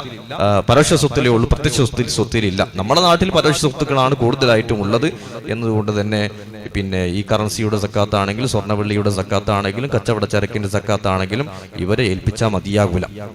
മാത്രമല്ല പല പ്രശ്നങ്ങളും നമ്മൾ കാണുന്നതാണ്. അവര് ആ കാശ് കൊണ്ടുപോയിട്ട് പിന്നെ വാട്ടർ, പിന്നെ എന്താ പറയാ, വെള്ളത്തിന്റെ വിതരണമാണ് നടക്കുന്നത്. അതല്ലെങ്കിൽ പിന്നെ ചില ആളുകളൊക്കെ അതൊക്കെ ബാങ്കിൽ കൊണ്ടുപോയി ഡെപ്പോസിറ്റ് ചെയ്ത് അതിന്റെ പലിശ ഈടാക്കിയിട്ട് ആ പലിശയാണ് സക്കാത്തിന്റെ അവകാശികൾക്ക് കൊടുക്കുന്നതൊക്കെ പല കാണുന്നതാണ്. എന്തായാലും അത് നമ്മുടെ നിർബന്ധമായ കാര്യം വീടൂല. അവർക്ക് സക്കാത്ത് കൊടുത്താൽ ഇത് വീടൂല. അങ്ങനെ ആരെ കൊടുത്തു പോയിട്ടുണ്ടെങ്കിൽ അത് പിന്നെ ഖളാ വീട്ടുകയല്ലാതെ നിവൃത്തിയില്ല. അതുപോലെ ഇത് നേരത്തെ ചോദിച്ച കുറിയുടെ ചോദ്യത്തിൽ പെടുന്നതായിരിക്കും, എന്നാലും ഒരു വ്യക്തതയ്ക്ക് വേണ്ടിയിട്ടാണ്. അതായത് കടം കൊടുത്ത കാശിന് സക്കാത്ത് ഉണ്ടോ എന്നുള്ളതാണ്. കടം നമ്മൾ ഒരാൾക്ക് കടം കൊടുത്തിട്ടുണ്ട്, നിസാബത്തി ഒരു മാല്, ഒരു സമ്പത്ത് സക്കാത്ത് കൊടുക്കേണ്ടതായ ഒരു കണക്ക് എത്തിയിട്ടുള്ള ഒരു സമ്പത്ത് നമ്മൾ കൊടുത്തിട്ടുണ്ട് കടായിട്ട്. അപ്പൊ അതിന് നമ്മൾ വർഷാവർഷം സക്കാത്ത് കൊടുക്കേണ്ടതുണ്ടോ എന്ന്.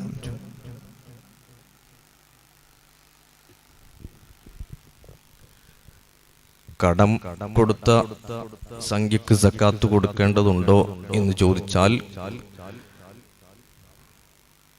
കടം കൊടുത്ത വ്യക്തി ആർക്കാണോ കടം കൊടുത്തത്, അപ്പൊ ഒരാളൊരു തന്റെ ഉടമസ്ഥതയിൽ സക്കാത്തിന്റെ നിസാബ്, സക്കാത്തിന്റെ മിനിമം അളവ് ഉള്ള സംഖ്യയുണ്ട്.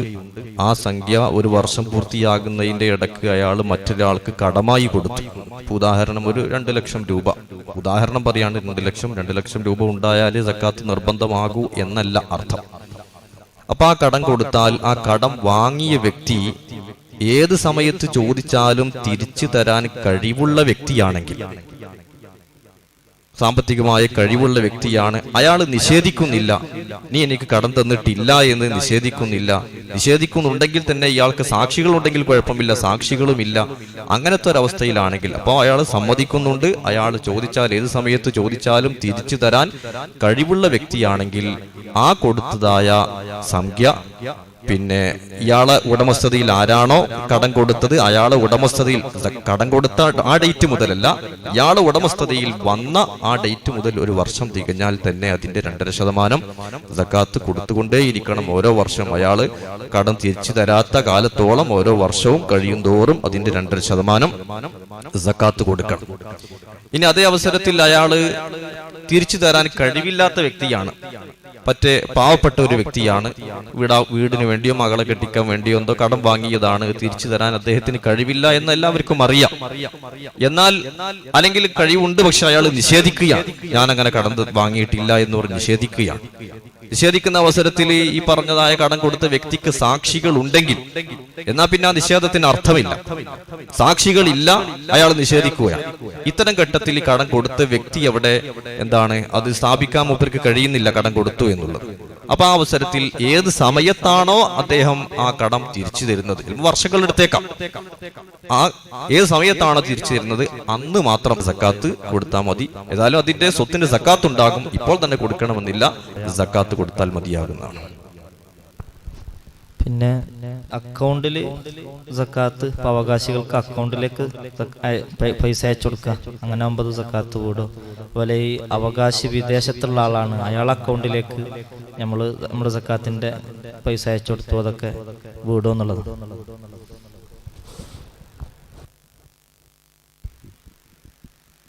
അവകാശി വിദേശത്താണെങ്കിൽ നമ്മൾ നേരത്തെ പറഞ്ഞു, നാട് വിട്ട് സക്കാത്ത് കൊടുക്കാൻ പാടില്ല, നാട്ടിലുള്ള അവകാശികൾക്കാണ് കൊടുക്കേണ്ടത്.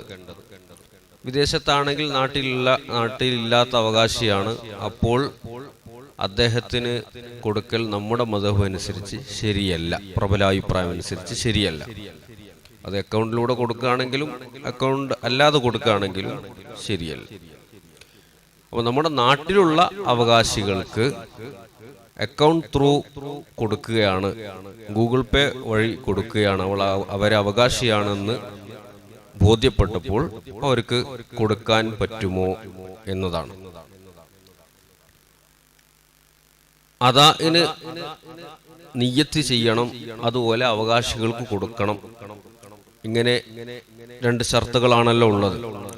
ഇദ്ദേഹം നിയ്യത്ത് ചെയ്തുകൊണ്ട് അക്കൗണ്ട് ത്രൂ കൊടുത്താൽ അത് അദ്ദേഹത്തിന് എത്തിയിട്ടുണ്ടെങ്കിൽ അത് മതിയാകുന്നതാണ്.